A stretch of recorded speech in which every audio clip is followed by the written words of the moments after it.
team pick. Comfortable on it, and actually it's racing that they ban out, so we'll see if indeed Hellbear Smashers wants to go for that one.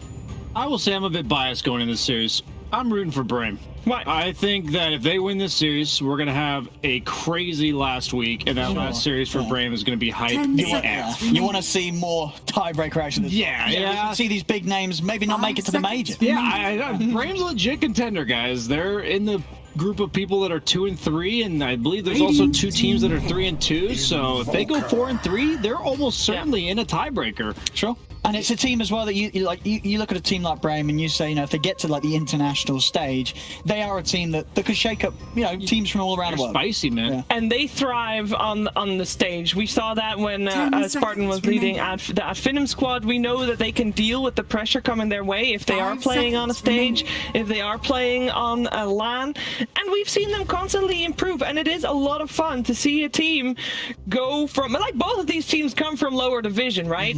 What a difference though between the results of the 2 squads and the way they play. It's almost like BRAME, did their part in the lower division and then proceeded to actually have more than 5 heroes per player. That is a crazy concept that I believe Hellbear Smashers. I mean, what a pick and second. I'm just disappointed, man. Come on. You didn't want to see this Invoker. First pick Invoker strategy, this has gotten you 0 and 5. 10 seconds. Like, why? This bothers me. Because, like, what do you have to lose at this point? I know they still have a chance to make it to, like, not getting relegated. But, like, is this really how you want to go out? Going 0 and 7, potentially, doing the same thing every game? We do have, of the games that Hellbear Smashers has played so far in this DPC region, 4 of the games were Invoker. 2 of those games were wins. Out of the 3 games that they've had, Stormers won 2 of them on the Invoker. I take it back. This is their one opportunity to go 2 and 5 and close out the season with a couple. No. I get where you come from. I just want to throw some stats there too. That's relevant. If one of their limited strategies is working, then if they want to go with it for the first game, why not? I think Nyx is kind of a bait here. Willow, you're most likely going to get your spells off before he stuns you, and you also have a reactionary button if he goes for the Vendetta hit. And then Centaur, it's like not the easiest hero to gank with Nyx. Yes, you can spike Carapace the Retaliate proc, which is kind of nice when you hit him, but it doesn't scream to me like, hey, it's an amazing Nyx game. There's no specific heroes that... I guess it's like removing the Medusa potentially, but then BRAME just bans it out themselves. You don't mind picking the pucks in the world against the Nyx, all these instant silences. They're probably going to go like Void Spirit or Storm. They already ban out the Lifestealer. I guess if they have a few bans in mind to cover these 2 picks, Brood Lifestealer makes sense. Maybe a Juggernaut on top of that. It's just weird. I think Nyx is a counter pick nowadays, not a block pick. Like previous patch when he was really strong, we'd see him picked first, and you'd be like, okay, now that we have a Nyx, you can't pick from this pool of 50 heroes. I don't think he's like that anymore. You got a Brood ban, Lifestealer ban coming out as well. I mean, we're talking about predictability on the side of Hellbear Smashers. I feel like BRAME do play a lot of different strategies. They do. And actually, the time that we saw them play Brood when they were playing up against Alliance, it was not the game that they ended up winning. Yeah, that wasn't exactly the potent Brood we've seen from a few teams. Brood's really a dud or a stud, is what I've noticed in all these games. It's annoying to play against some pubs. Oh man, I hate you European players. There's only like 2 Broodmother spammers in NA, so I just like see monkeys in my game. I know I gotta monkeys forever. I gotta ban out that Brood. But in EU, I don't know these players. Just suddenly I've gotta play more. It's suddenly Brood pick out of nowhere, and I've lost almost every game against it. Okay, I've got a question. Last game that we saw BRAME play, they got the Willow, they got the Centaur. They won versus it with it versus Alliance. They also had a Shadow Demon, a Pugna, and a Morphling. 10 seconds remaining. Normally, when you see a team having a performance like that, wouldn't you normally target some of the bans on the heroes that they've had success with? I mean, sure. I think they've had a few wins, and I think that the TA ban is very respectable because we've seen Wish he wins sort of unwinnable games with his TA, so completely understandable why you want to take that away from them. It's a good matchup versus Invoker in mid. Yeah. The Rubik, you know, they're solid, you know, anytime you're playing against these heroes like the Nyx Assassin, you want something to be able to disrupt him or catch him without, you know, setting off the self-stun from the Spike Carapace, and Telekinesis is absolutely that. Just having that straight up means that if you're able to play with vision out and the map sentries down, it's going to be very hard for this Nyx to ever really get the jump on you, as you'll always have a good way to respond. Multiple ways, in fact, of course, as you'd imagine. Heroes like the Willow are going to be getting the Yules online. So all in all, you know, one of the reasons why we don't really see Nyx being picked that much, and if anything this early, because there's just a lot of good heroes that stop a lot of what Nyx wants to achieve. That's the first Crystal Maiden in the upper division. And it hopefully will be the last, because that hero is terrible. Okay. They're going to pick Jug, the good old CM Jug. I was actually thinking, okay, they're going to pick Jug on 8th, so what's the support that goes with it? Grimstroke was the other option, but sure. I think... You think Jug over Jara? Yeah, they don't have a save, so you're against a Rubik Willow support duo, which without a save, you could honestly just die to with those two heroes when they're level 6. So I would want a carry that doesn't die with... Since you have very much playmaking potential, but you don't have any protection potential, if you have a carry that relies on that safety net, sure, I think you're just going to get picked off a lot. And Ace, he likes to farm. I'd be upset if they were to pick like a PA or like a ranged hero, like a Drow or something. I think that'd be really dangerous for them to do that. Whatever happened to heroes like Bristleback? Now, where's Bristleback nowadays? Like, would this not be a good game? I see him all the time in the mid. I'd be down for. If they get Bristol here, you know, I feel like you could. These 4 heroes probably don't kill you if you're a Bristle with a couple of arms. Right? I can see that. Bristle's been plaguing the pubs actually. And we've seen Gork play Bristle yesterday. Yes. I'm gonna go the way of the Monkey King. I mean, a hero that's obviously gonna have that ability to hit the centaur in lane. You'll get the stacks up, but still a hero that's, I don't know, not really in a great spot. I mean, do you see this hero win many games, Brian? Yeah, this hero needs to be protected, man. The support duos I get when I see Monkey Kings is, I think Liquid's one of the best Monkey King player teams. Absolutely. They have an Oracle. They have an Abaddon. You know, that's the kind of support you get with a Monkey King. And I feel like previous season as well, one of the things that we're seeing Hellbear Smashers have success with was they would open with like Oracle Monkey King. And it was good. You can't counter the Monkey King because he's got a save behind. All the things that deal with Monkey King are instant initiation, jumping him before he jumps off the tree or before he uses his ult. And they don't have anything to enable him. So the only thing that will change my mind about Hellbear Smashers draft is they have a ton of follow-up. Even Monkey King I would consider to be a follow-up hero. Who goes in first? They need some hero that I can't think of because I never see the heroes in front of me. They need some hero which I look at the fights and I say that guy's gonna go first, and then Invoker's gonna be a clean tornado follow-up, and then we got the Wukong's Boundless. So what about, it's still in the pool here for the offlane. What about Slardar then? Slardar would be okay. Okay. I think that would be fine. Yeah, something like Slardar. That's a good archetype. Let's see, what else is there? Sand King, not a big fan with the Nyx though. Like Nyx Sand King sounds like a pretty still tries to play a bit of Beastmaster here and there, but I think it can't be Beastmaster. I think it has to be a hero that actually goes in. It can't just be a hero that disables them. Like Underlord? Team ban.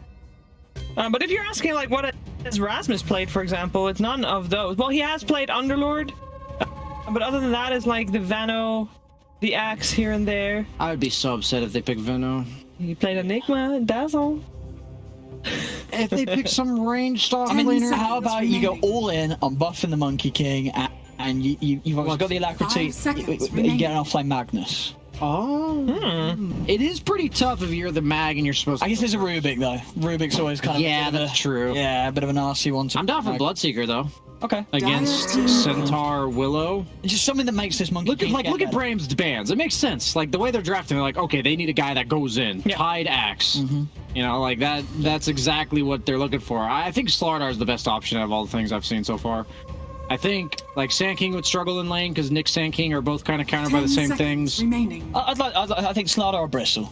Some of that heads in. 5 seconds. Bristle would be able to fight not by disabling, but he would certainly you've got disable from your first 3 heroes, right? Nyx, CM, Invoker. They're going to be able to control people. Okay. You need someone to live. Need some distraction. Yeah. Okay. I wouldn't hate Bristle. Necro. I mean, he waddles in, like, really slowly. But Willow can solo kill Necro. Yeah. I want to remind you guys that Alliance also 9th or 10th picked of Necro into Spartan's Willow. Yeah. And S4 fed. Yeah. A lot. 10 wasn't seconds It's remaining. not something you can play around because your survivability tool is Ghost Shroud and 5 seconds remaining. the sprite Bedlam. it's called Bedlam from Willow. It's an attack, but it's not considered like a physical attack. So it's actually just amped up. It's like 600 damage level 1 amped up by the Ghost Shroud. You plus one other hero will just kill Necro. I think that's a very questionable pick. They could just go really any strong safe laner like Troll. They could go a survivable guy like Jug. I like, Troll's nice for the lane. Oh, yeah, both of those are. Yeah, you're going to be able to lane pretty safely. Yeah, they got There's a some time lot to think about of it still. control for Troll, though. I think Troll's going to be hard. You put the battle trance, you know, until you have a BKB, it's going to be very hard to fight. It's meant to enable the lane, not necessarily win the game for you, because you do have pretty well scaling cores in the DK and in the Centaur. So if you're a hero that can buy an early BKB, I think you're content as long as the lane's supposed to be good. They also play quite a few games of Gyrocopter. It's scary. Against the Knicks and stuff, it's Too scary. No save with a lot of burst. They have a lot of burst. And I think you don't want to present an easy target, because right now their strategy has been to pick Centaur DK, all of which would require 3 to 4 spells of volley. Go ahead. It's not a great hero, but what about the anti-mage? It's good AM game, isn't it? It is a nice Good AM game. It might struggle in lane. I think They're that's a gonna nice safe. pick. I do think It's the safe option, right? Yeah. You never go wrong with a jug, and it's a happy jug game. you can't die in spin, right? You're actually invulnerable when you're in spin. They have literally no damage. Smoky King needs like 4 or 5 items before he's ever a threat to you. Yeah. I always look at these type of games and I say that both teams have a lot of active heroes. One carry literally any combination of 2 heroes. Carry doesn't die to 5 as long as he pushes 1 button. So I always favor the team with ease of execution in regards to how they play the map, and I will give that advantage to BRAME. Okay, very well laid out. Easier to execute for BRAME. What about you, Owen? I gotta agree. I think not only the carry's unkillable, but I'm seeing this, you know, the Centaur and the Dragon Knight. I think all 3 cores are going to be very difficult for Hellbear Smashers to take down, if at all. You know, this could even be a game where they just don't die. We'll see a few supports here and there on the deaths on the supports, but these cores seem almost impossible for Hellbear Smashers to kill. I think they're gonna have real struggles with that. And with the first phase pick Invoker, this has worked for Hellbear Smashers in the past. Is it simply a case of like it has to be Stormer to pop off if they want to win this game or want to have a shot this game, Brad? Yeah, if they get past the first 15 minutes, Monkey King has no deaths, Invoker has a couple kills, I think they very well win the late game. I'm just concerned about ever getting there. Place, yeah. All right, so it's about the lanes for you. Yes. All More right. like the mid game, like right after the lanes. Right after the lanes. Okay. Should be an exciting game. Though, if they were going to have maybe a little bit of pressure coming out from Hellbear Smashers, they're going to try to force BRAME into the late game. Let's see if they can do that together with Cap and Kyle. That's right, 5% chance for Hellbear Smith to stay out of relegation. Meanwhile, on the other side, the other promoted team of BRAME, wow, they've been doing fantastic. They're actually sitting at about 20% chance, according to Knoxville, of being able to at least get into tiebreakers or the major itself. Okay, I was going to say 20% just to stay in the league. That can't be right. But yeah, they have a good shot at actually making it out. And oh, yeah. I got to say, this to me, biggest surprise of this upper division European DPC, not a single one of the talent had BRAME in the top 6. Let alone making it to the major. And so far, the only squad to take a series off of Alliance, and in general, just playing, I think, a lot more solid Dota than we expected. Yeah, I'll be honest. I did a coin flip of Hellbear Smash. I was like, all right, one of these promoted teams, they're going to do an upset. I did a coin flip. I was like, all right, Hellbear Smashers or BRAME. And it ended up Hellbear Smashers. I would have looked like a genius. You would have? If it ended up being heads instead of tails. But 30 seconds. If only to you'd go. done the same about whether or not you should go into Dogecoin true. 3 months ago. There is still Not now. 80% chance that BRAME gets automatically relegated due to their score. 18%? Yeah, 18%. They've got about a 33% chance to end up in relegation tiebreakers. This is all, of course, thanks to Knoxville, who put out a tweet yesterday with weighted probabilities for all the teams and their placements as of yesterday. Yeah, a lot of it has to do with their performance here today. So Hellbear Smashers, a pipe dream of staying in the upper division, but yeah, altogether, they pretty much have to beat BRAME, and then they have to go on and beat Secret. I mean, Secret is not looking great, but unfortunately for the Smashers, they're looking worse. Indeed, and I think a big part of that, you can even see the change with Stormstormer getting his hero first pick overall in the draft, Invoker. I think they've had struggles trying to fit his pool into this upper division, and it'll be interesting to see how well he performs. This is probably the hero he's known best for. Well, he is immediately going to be starting off, denying his own Observer Ward to make sure he doesn't give away that golden experience. A nice, cute little play. Rasmus, I would say he has also been struggling, maybe not when it comes to hero pool size, but just general performance. I feel like Rasmus has been pretty hit or miss. Yeah, it just seems to be a staple with Misery teams. If you go back even to TI9, I remember talking to Teagup about this. Chaos, they got eliminated. He's dead. No, he's very dead. He's got a fairy fire, but I'm not sure that keeps him alive, and it doesn't. Honestly, decent timing there from Gilger to try and hit him off of the spin, but didn't matter. And that TI, even though they were eliminated from groups, they still ended the tournament with, I believe, top 3 heroes played, or most heroes, most unique heroes played. And they lost almost all of their games. It's kind of the same here with the Smashers. They just don't really have that identity formed. Rasmus specifically, I've seen like the Tide Hunter from the other day, the last time we saw them. Now a Necrophos. I'd love to see them stick to something a little more stable. Just, get that Slardar going. Less Slardar, bunch of stuns. Keep it easy for yourselves, because my fear is, how are you going to ever kill this Jug right now as this Dire lineup?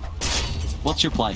Yeah. You have nothing to interrupt a Spin TB with the exception of the Scythe, and your damage output in general is relatively low. Yeah, your damage output is really bad if you're using the Scythe on a Magic Immune target. Yeah. So that is definitely going to be a constant problem for them. Right now, it looks like, to me anyway, that Gilger is going to have to, catch the Juggernaut off of those Vendetta Impales. And they're going to have really good follow-up off of that. And that just seems insanely unlikely. Yeah. Meanwhile, one of the last picks of the Smashers is this Necrophos, which you've been talking about. It's a tank meta. Necrophos, it naturally goes in a cycle. If a bunch of tank heroes are being picked, percentage-based damage is going to be good. But we still haven't seen that much of it. And it's only in, games that are really good. And I'm not even sure if this game is that good for Necrophos. I'm not so sure either, Cap. I'd love to see, we saw it in, I think, a lower division game the other day. I'm surprised more teams aren't picking up Veil. I know the stats are pretty heavily nerfed, but if you're running a hero like Necro, Invoker, you think about all these heroes, the spell damage amp is pretty significant. I don't believe it functions with Heartstopper. I'd want to test that. It used to be health removal, but now it's health decay % So if that were to function with Veil, I think that would be that combination that would make this viable, but I'm not 100% certain. I think I have to test it because they changed the way that this functioned. But you said heal tank meta, 2.4% of somebody's max HP is pretty damn ridiculous. Yeah, and then especially if you were to add in, it's not a common item being picked up right now, but the Aghanim Scepter, increasing that Heartstopper aura even further, combined with the Veil, it would be a pretty interesting combination. But yeah, this combo down here is part of the reason why it's not a good Necrophos game, is because there is so much magic damage. Spin, and then Dark Willow is a huge amount of magic damage, as we're going to watch Rasmus die. And a lot of offensive purge also continuously getting picked up. When AA is in the meta, Oracle as well. Even Warlock can be really annoying for Necro to play because you're just so slow. Yeah. You're so slow. Health loss from Heartstopper Aura is direct HP removal. Yeah. So it is not affected by spell damage amplification or any of those other effects. I will say I would like to see that changed. I think the hero would be better, much better for it, because if you think about it, that's a main source of damage output, right? Compare that to Leshrac. all of your damage increased when you have Spell Amp. Necrophos can't use it nearly as well, so you just don't scale as much as other intelligence cores. Right. The base int giving you spell damage also doesn't help with your Heartstopper then. I'd rather it toned down, but then able to be increased as the game progressed. What do you think about the shard? Do you feel like that makes Necrophos a little bit more legit? This Uber, the Uber death pulse that he's I don't. basically. It's too wonky. Yeah. Like, you get some, like, Juggernaut Shard's one of my favorites. It's real simple. Hey, you move faster during Blade Fury. You're gonna attack during it. It's very simple. More damage. Necros, you gotta think, like, okay, how does this work? Is it good? What can I combo this with? And then you're also then planning around something you can only pick up in 20 minutes. Yeah. It's not realistic. I think they're gonna go back. He's in a little bit of trouble getting low, but does manage to get that 4 Jingo hit, and with a swing there, managed to get the kill instead of dying. Meanwhile, bottom lane, they actually did kill the Dark Willow, so yeah, they were trying to go on to Rasmus potentially, but instead gets found. Smashers getting 2 kills in either side lane. Yeah, off to a decent start. So their lanes can get out of control. You know, Necro Monkey, their lane dominators went ahead. If they fall behind, it can be very troubling, but yeah, it looks like just a whiff on the stun, a Sunstrike to the face. No. That's the Nyx, and that's why you first to it. It's a way to activate Exort Invoker. You really can't play it properly without a real simple Sunstrike setup. Meanwhile, our mid lane matchup, since it seems like the side lanes are going pretty well for the Smashers, at least mid is being slightly won by the Dragonite. Not by a huge margin, though. Focus, they're going to get aggressive once again. Erasmus, he gets off the spin, but the Sunstrike coming through. Baited into standing still for Stormer. And pure damage rips him apart, and Gilger still going to chase after the Dark Willow. He does have a stick. If he managed to maybe spike Carapace, return the damage, he could have done something there, but... I'm surprised that he tanked that one to the face. You got to expect Wish was yelling that Invoker had stopped moving for a second and went to cast, but yeah, just catches focus. Really nice play there from Rasmus and Stormstormer. You know that was communicated. I can hear Rasmus in the comms. Help! Help! Didn't see the ping, but you know he was thinking it's double bracer too. Yeah, that's interesting. I mean, he definitely took that first death to heart and said, okay, they've got enough magic damage to threaten me. I'm going to make sure that I tank up quite a lot. It's the right play, because if you don't die, then you can turn it around relatively easily. You'll be able to auto attack through spin, hit him with the pulse as it fades, and in general just pressure focus in the lane. Going it again. Sunstrike does land. Spartan, he's going to be run down here by Gilgar, and he can't really defend himself super well because he can't throw out the brambles for fear of the spike carapace. So yeah, the mid matchup, I would think it's where both players are happy. From an analyst perspective, I think Invoker doesn't really love to play against DK, but you can get away with a pretty easy Exort game when you know that there's just going to be this guy constantly shoving your wave into tower. Yeah, I mean, it helps that you're able to have a global impact while still sitting in front of your tower, making sure that DK doesn't take it, unlike like a puck who needs to rotate lanes. You just farm your easy camp, farm the lane. It's really no sweat. I like the build. He's going for the old school OG Miracle. Spartan caught again. This time the Sunstrike is off the mark, but he's still kind of in trouble here. He's going to turn around, throw out the Cursed Crown. Is going to be blocked by Gilger, but there is Stomina in here. They bring a third hero to the mix with a telekinesis. They're going to just do okay. Yeah, Rasmus left him behind, and maybe it's because he got the call that Wish was keeping in too. Jeez. That's a good point. They had a ward mid, so I'm pretty sure they saw that. And very odd rotation, to be honest. DK was unnecessary. There's no real way you're going to get a bonus kill unless Rasmus were to step way out of position. But yeah, the OG Miracle, if you remember it. You would go treads, drums, oftentimes Ags right after, and just play super high tempo, always in the enemy off lane. Quick Roche, very possible as well. That was when you got the double Forge Spirit at level, I think it was level 15, right? So it was a bit different. Yeah. Now that doesn't exist. You wanted that.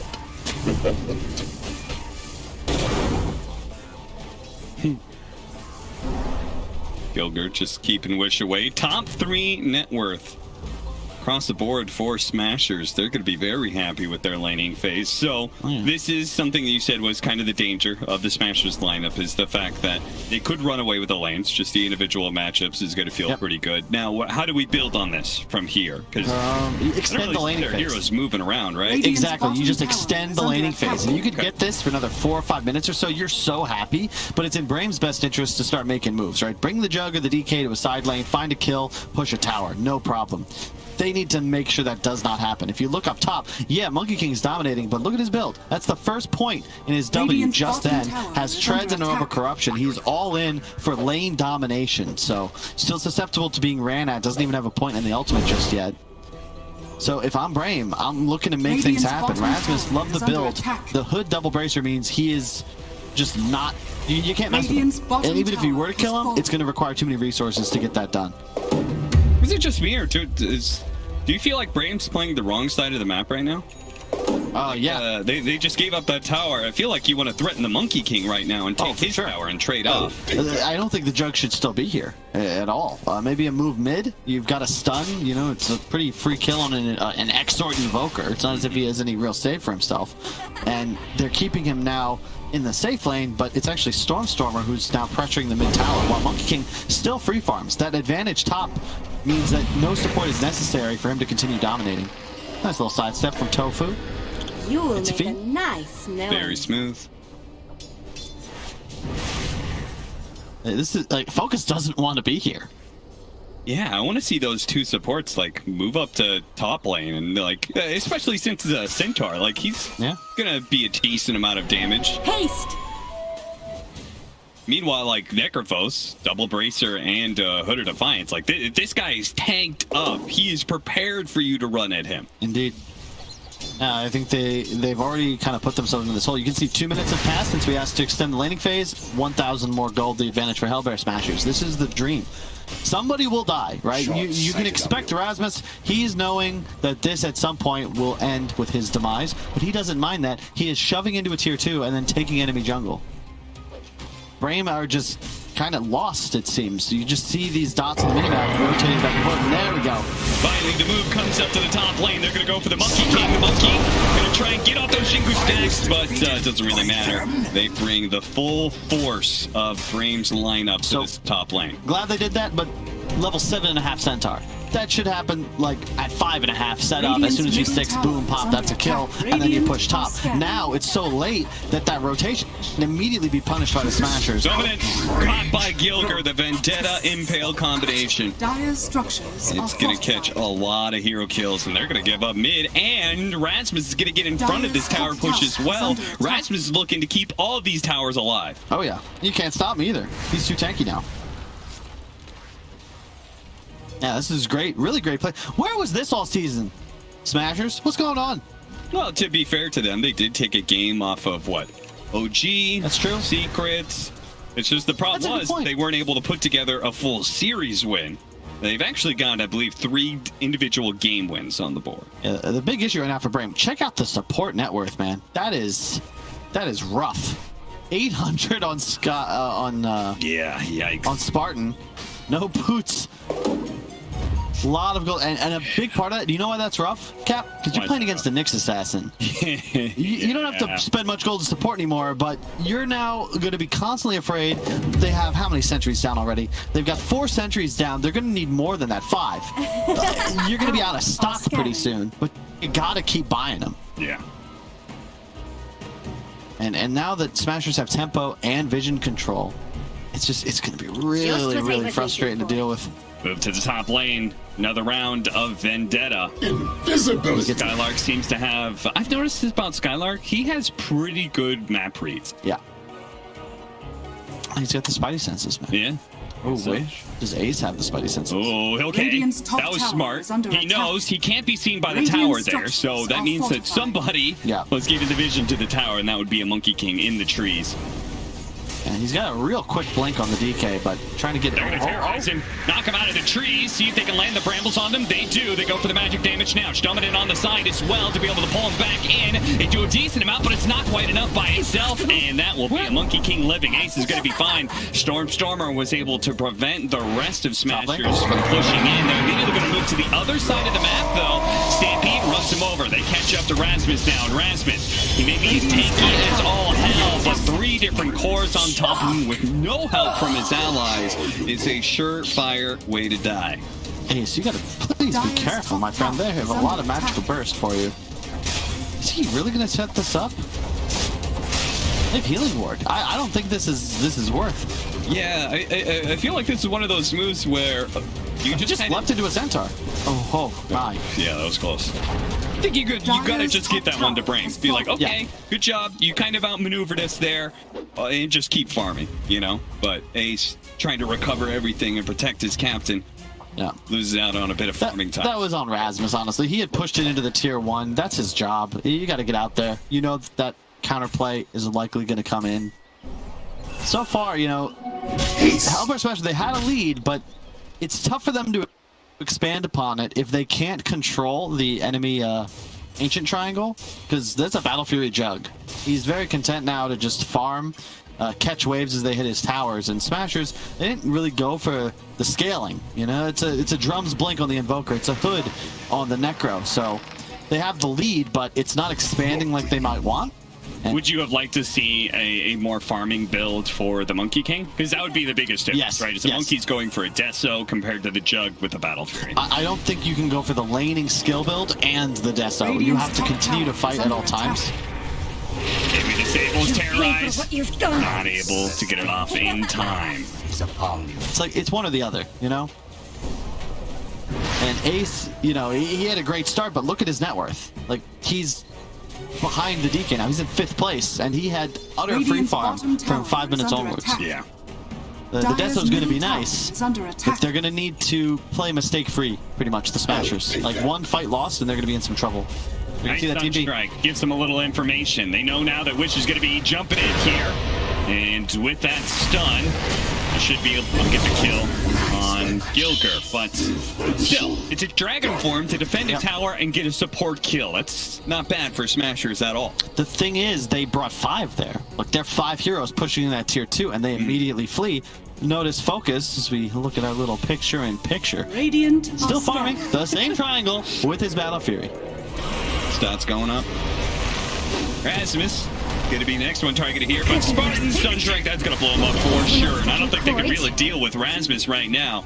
In fact, they got to be careful of that Reaper Scythe. Look at them, 20 magic wand charges. They telekinesis, pull them back into the brambles, but again, they know better than to try and go for this kill. Ace sneaking up the side here. Stoneman is going to be caught by the stun, the Boundless Strike. They realize they don't even need the ultimate here. This is a halfway commitment by BRAME, so they don't need to blow ultimates to defend. This is big. I like that they forced for the tier 2 here. I hope they would have done that, you know, before that 1 death on Gilger. Oh, what a stack. Focus, got to be careful though. See how quick he is on the spin. It's Gilger has missed his opportunity to go for the Spike Carapace stun. Dire's middle tower is under Focus is going to be fine. And I'm not sure if he has the damage by himself anyway, even with the Sunstrike. Yeah, it's good. They got to control the outpost now, though, if that's possible. Just slow down the XP gain for this BRAME side. Man, first item BKB Ace.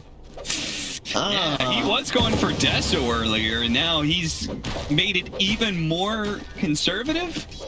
And a BKB build up instead. It's just that, like, I wouldn't mind it, but, you know, Rasmus also went for more of, like, the offlaner style, you know, a Hood into a Yules. So, yeah, Stormer is going to scale better than a lot of mid players, but it just feels like the 3-2 position coming out by Spartan, they're really going to go for this one. The Terrorize, it does go off just before the tornado. That's enough to be able to blow up Rasmus. Ace comes in, but the Wukong's command is too late. BRAME has gotten the kill and gotten out. Skylark now charging forward. Maybe looking to catch another hero. He's a little bit skittish though, which he's going to charge for though. Instead, Focus is kind of losing in. They actually have the stolen Wukong's command from the Rubik. That's not too scary. As Ace turns around, managed to get up the Jingu stacks. Still in decent fighting shape here. Telekinesis pullback though. They can continue to go for the sports if they want, but they don't have any detection on the two cores. Gilger sneaks away just in time.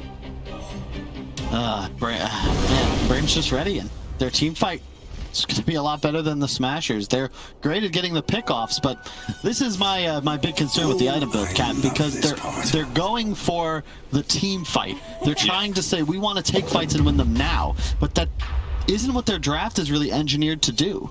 They should be playing corners, you know, hunting, killing with good rotations from a Nyx or a Monkey in the trees with the addition of a Sunstrike or a Scythe. The pit will be the play. I don't know if you can test this if you're BRAME. Yeah. It's not looking good for them, especially as they've got illusions to be able to scout out. No heroes in the triangle right now, so this is going to be an Aegis or Ace, I'm guessing. I guess one upside to this BKB build is that a decent amount of his damage is going to come from Alacrity.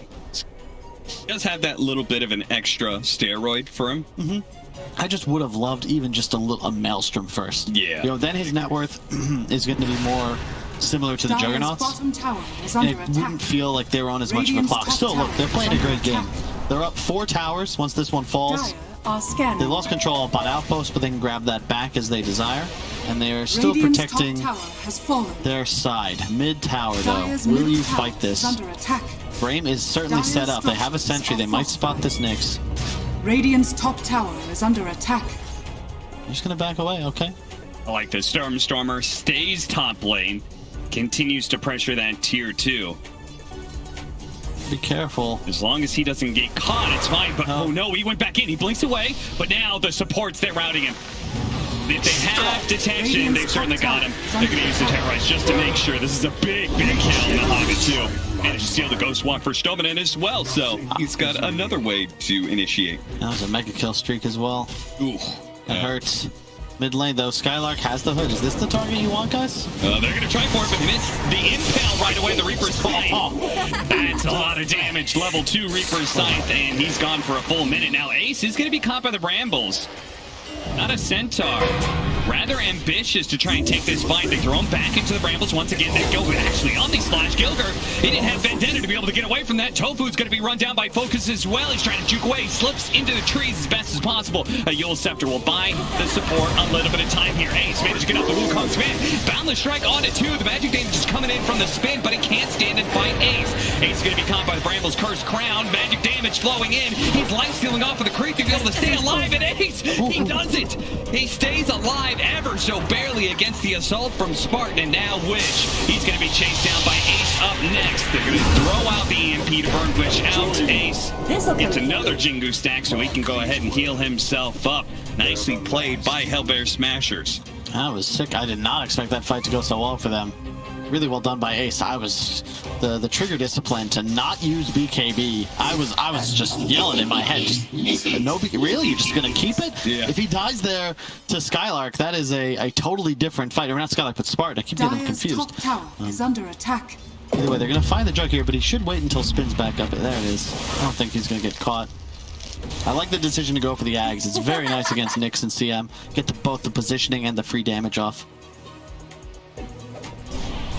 Focus. This isn't over. Careful, my friend. He is going to be able to just TP away. This Cataclysm does do a lot of damage, though. He's going to have to keep that in mind for the future.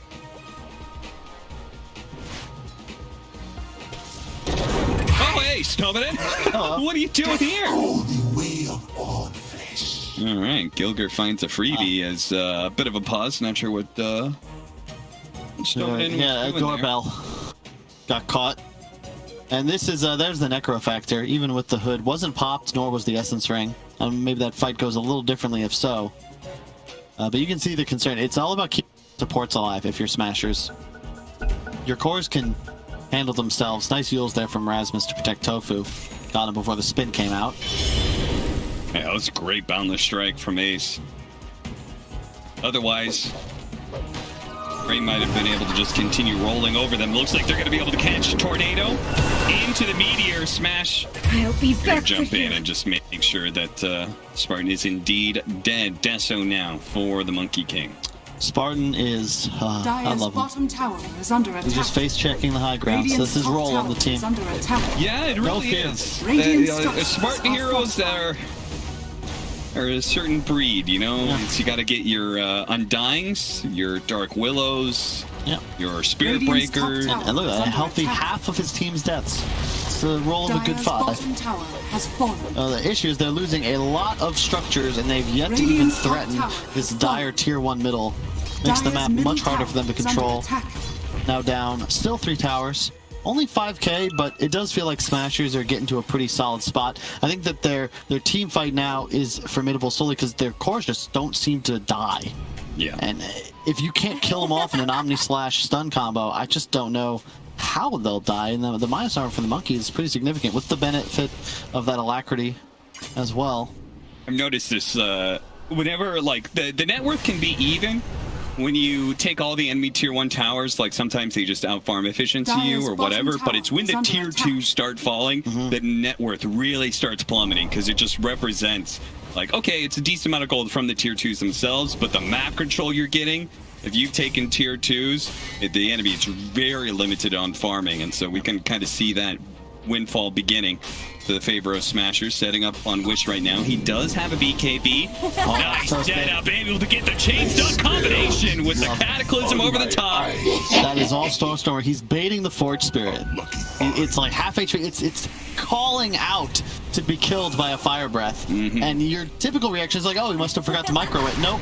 There is a Gilgernix there. He is waiting in the wings, and that is a Radiant's middle tower is freebie. under There's the attack. Ags from the Invoker. The Cataclysm is so busted, especially in a game like this where you have the Nyx. It's just double Sunstrike. Like, come on. 100% guaranteed to Dire's hit top tower unless there's is a under force attack. away. I expect somebody Radiant's to be middle buying one tower is under ASAP. attack. No, but it'll be a blink on the Rubik. No, nobody's going for it, man. You need a Force Staff in this game. Another reason why. Dodging the meatball. Yeah, Spartan once again fulfilling his duty. Oh, trying to force it out. Ace almost getting caught there. Managed to get off his BKB just before the stomp. He's going to leap away. Wish is desperate to be able to catch somebody here because they forced Hellbear Smashers Radiant's to middle split tower is under and a attack. TP up to the top lane, but they couldn't quite catch them. Nice Now they've move. used Dragon Form for nothing. The moment they saw the TP came out top, they pounced, but well done by Smashers. They're very prepared. And now, Smashers might just go back in. Dragon Form still up for about half its duration, but no rush. I mean, at this point, the way they're controlling up the map, this is going to become a single core juggernaut carry, you know? Like, he's going to have to do it all. Yep. And it's tough for both the DK and the Centaur here because the Necro factor. Invoker also out-leveling, out-farming pretty much the whole enemy side. All right, they've got the Aghanim Scepter on the Juggernaut, so it's probably smoke time for BRAME. Yeah. No DK form, though. Yeah, Have to that give it a little does time. suck. Gotta use the power spikes when you get them, I guess. It's necessary. Look at the map, though. There's so many dire wards, not a single one for Radiant. Like, they need some kind of vision. Yeah. Because, you know, other, like, Radiant if we can swap to their are fog real quick, they see absolutely nothing. You know how hard it is to play a game when all your waves are pushing and you have no vision? Even if they don't get a kill, placing wards will set up for at least the ability to take a team fight in an advantageous location. Yeah, you're just grasping at the dark here. You're just hoping that Smashers are somewhere in this bottom lane, but they're not. They're Yep. playing their own jungle, playing very safe right now. They're also doing a really good job of not showing on the lanes. You know, Yeah. top was just pushed from the tower all the way up by just Forge Spirits. And, you know, maybe the Necro will show, but so long as you don't see Monkey, Nyx, or Invoker, you've got to be afraid all over the map.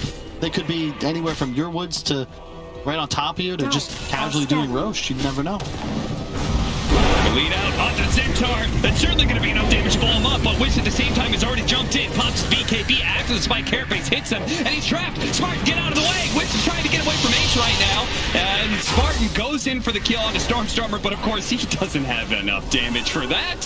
He's only got level 1 ultimate. Focus going back in now with the buyback coming down from Spartan.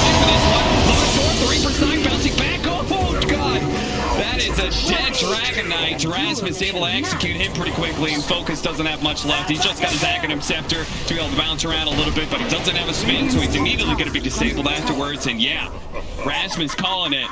It might just be GG. MVP Tofu, that Glimmer Cape disjointed the Juggernaut ultimate, and suddenly Ace was still full HP. And this is the one danger of the Jug. If you don't get a good Omni-Arc, your hero's worthless. That's the whole hero's kit. The goal is kill enemy carry. It doesn't work. In fact, it actually puts him in the middle of no man's land, and that's just straight up GG. MVP Tofu. Well done, sir.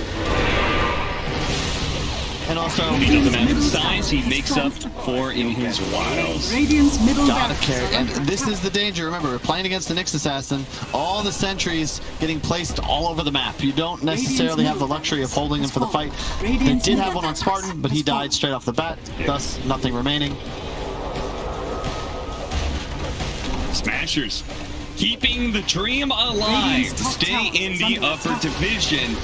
Radiant's top tower has fallen. Taking a big lead here in game number 1. BRAME not going to call it GG just yet. After all, it's only going to be 1.5 lanes of barracks. Radiant's top barracks are under attack. But Gilker, is he, he's picking up a Yule. I thought he was going to buy wards and plant a deep ward, but no, this man is he's just trying to complete his items.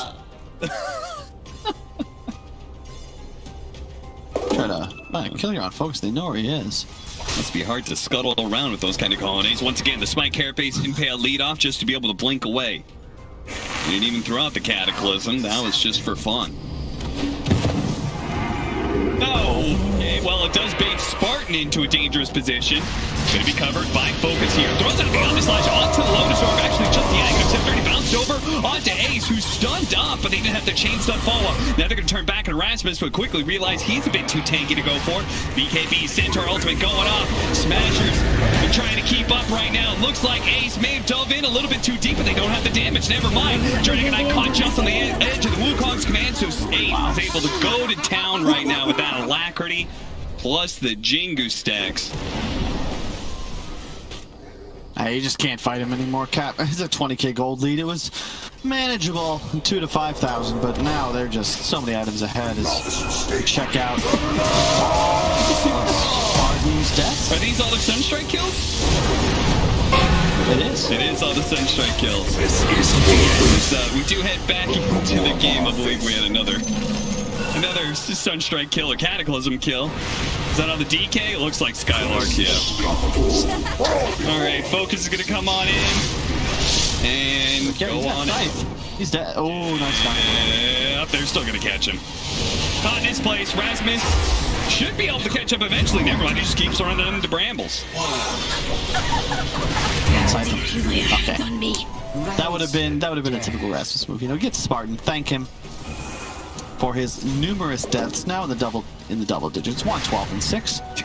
and keep in mind, any man who could actually recreate a Milk Ward, it's definitely for sure. And also, you know, don't forget, Cap, by the transitive property, Alliance, they beat OG, Secret, Nigma, Liquid. Right. BRAME, they beat Alliance. Hellbear Smashers, they beat BRAME. Maybe they're 1 and 5, but you can make an argument they're the best team in this division. It's well argued. Thank you, Pat. Well argued. And it is really annoying. I think we've also seen, and I want to give credit to the support too of Smashers, really, because Gilger, we saw a lot of Sunstrike kills. The key there, Nyx Assassin, Vendetta into the stun, and in addition, numerous times getting a stun with the Carapace to start, so the Vendetta hit is guaranteed, into the stun guaranteeing the Cataclysm. Makes your burst damage just dramatically improve. And, Roach gonna fight? Screw the Roach. Oh, guess what? It's, no, not you. No. Spartan here, Spartan. Oh, he's coming back. He wants another round. BRAME holding out hope that they can contest this Roshan and turn this game around. Roshan about 3,000 HP right now. But it's hard to see how the fights could change. They haven't had a fresh item pickup in quite some time. You can see Focus still On that same Aghanim Scepter, the best that's happened for him is the level 20 talent. Radiant's top barracks are under Spartan. top barracks has fallen. Apparently not caring that he's bought back already. He's now going to become... Oh, they jumped into the pit. Nobody's there. It was all a ruse. Spartan, he is going to be dying before he gets off anything. Cataclysm, that's the Reaper's Scythe. That's sick. Bye-bye, Focus. 100 seconds for you, sir. And Wish with the Stampede can't even get out. That's so satisfying. Oh my god. That is, yeah. You know, that's just a respect GG out. You hit me. My carry goes from 100 to 0 in less than 2 seconds. Yeah, you're cheesy. He's feeling himself. I don't need more than 64 pixels to see that Stormstormer is happy to get his first pick in Valkyr. He absolutely is. This is just never happened. Yeah, that...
now. They are very close now because they look good. I'm here with Odipixel and Brian, and they did look good, right, Brian? Yeah, I'm mostly impressed with Ace just because he's traditionally been very greedy, very hard carry-esque, and he went for the Orb of Corrosion Deso. I think Hellbear Smashers just had a better idea of what pace of the game there was going to be. Both teams had a lot of kill threat, a lot of stuns, a lot of playmaking, and one carry built Battle Fury and the other one went Deso. Like, well, he got the BKB first. Yeah.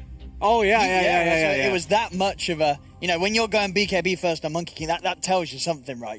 You are going all in on that portion of the game. And yeah, as you said, following up with that, it paid off. Like, this was some of the most aggro we've seen Ace playing in quite a few series, I feel. Yeah, and that's why Jug's up here, and then it's 3 people from Hellbear Smashers, and Hellbear Smashers have, like, the perfect screw you one guy lineup. Yeah. And if that's the Jug, game over for the rest of the squad as well, right? And, we always thought it was a joke about this out back, but going for, like, the Battlefield and Jug, I want to see the Maelstrom into the SY. The timing just feels like you're pushing it back a little bit. It looks like at the start, I feel like if this was Hellbear Smashers playing on any other day, where they did sort of go a greedier route with Ace, then it feels alright to kind of get the slower build-up of the Battle Fury into the SY, into the Ags. But this game, we really did feel the effects of the fact that because they were bringing the fights so thick and fast, Hellbear Smashers, that it just never really felt good for the game, the Jug. Like, what was he actually able to achieve when they were grouping up, running down lanes at him? He just wasn't ready to fight, and when he turned up, he didn't have the damage. He wasn't able to match the timings that the Hellbear Smashers decided to very cleverly play toward. Yeah, and with the Jug struggling, that also means that the rest of the team will struggle behind him as well. On the other side, there was the Stormer Invoker that, of course, performed beautifully, and Purge will talk to you more about that.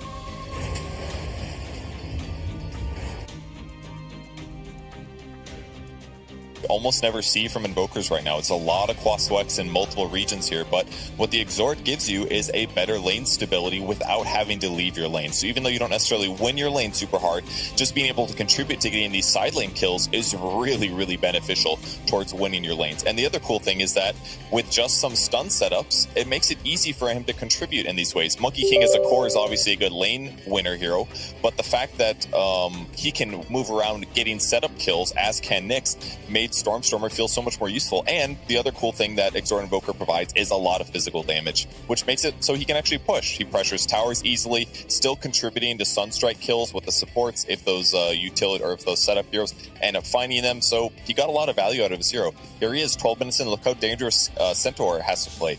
If he just gets close to Nyx Assassin, the setup is there, the Sunstrike comes out, and almost for sure you have a kill. So the push continues. He has this really up-tempo build instantly, because you can't tank up against that amount of pure damage coming from the Invoker. And then also having the Necrophos behind that means that the second kill is actually struggle sometimes, because a lot of times what you're doing is killing the first guy with Reaper's Scythe, and then afterwards it doesn't feel very good because it might not be the exact hero you want to kill. But with these 2 different ways to enter fights, either from Monkey King or the Nyx Assassin, to get those first easy kills, they still have the threat of Reaper's Scythe, which makes it very, very difficult to fight in them.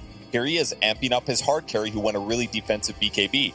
That's another good way to accelerate him without having to sacrifice your carry as much. That was a cool way to transition. And then here's more setup. Now that they have Ags, now that they can go on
Radiant team ban.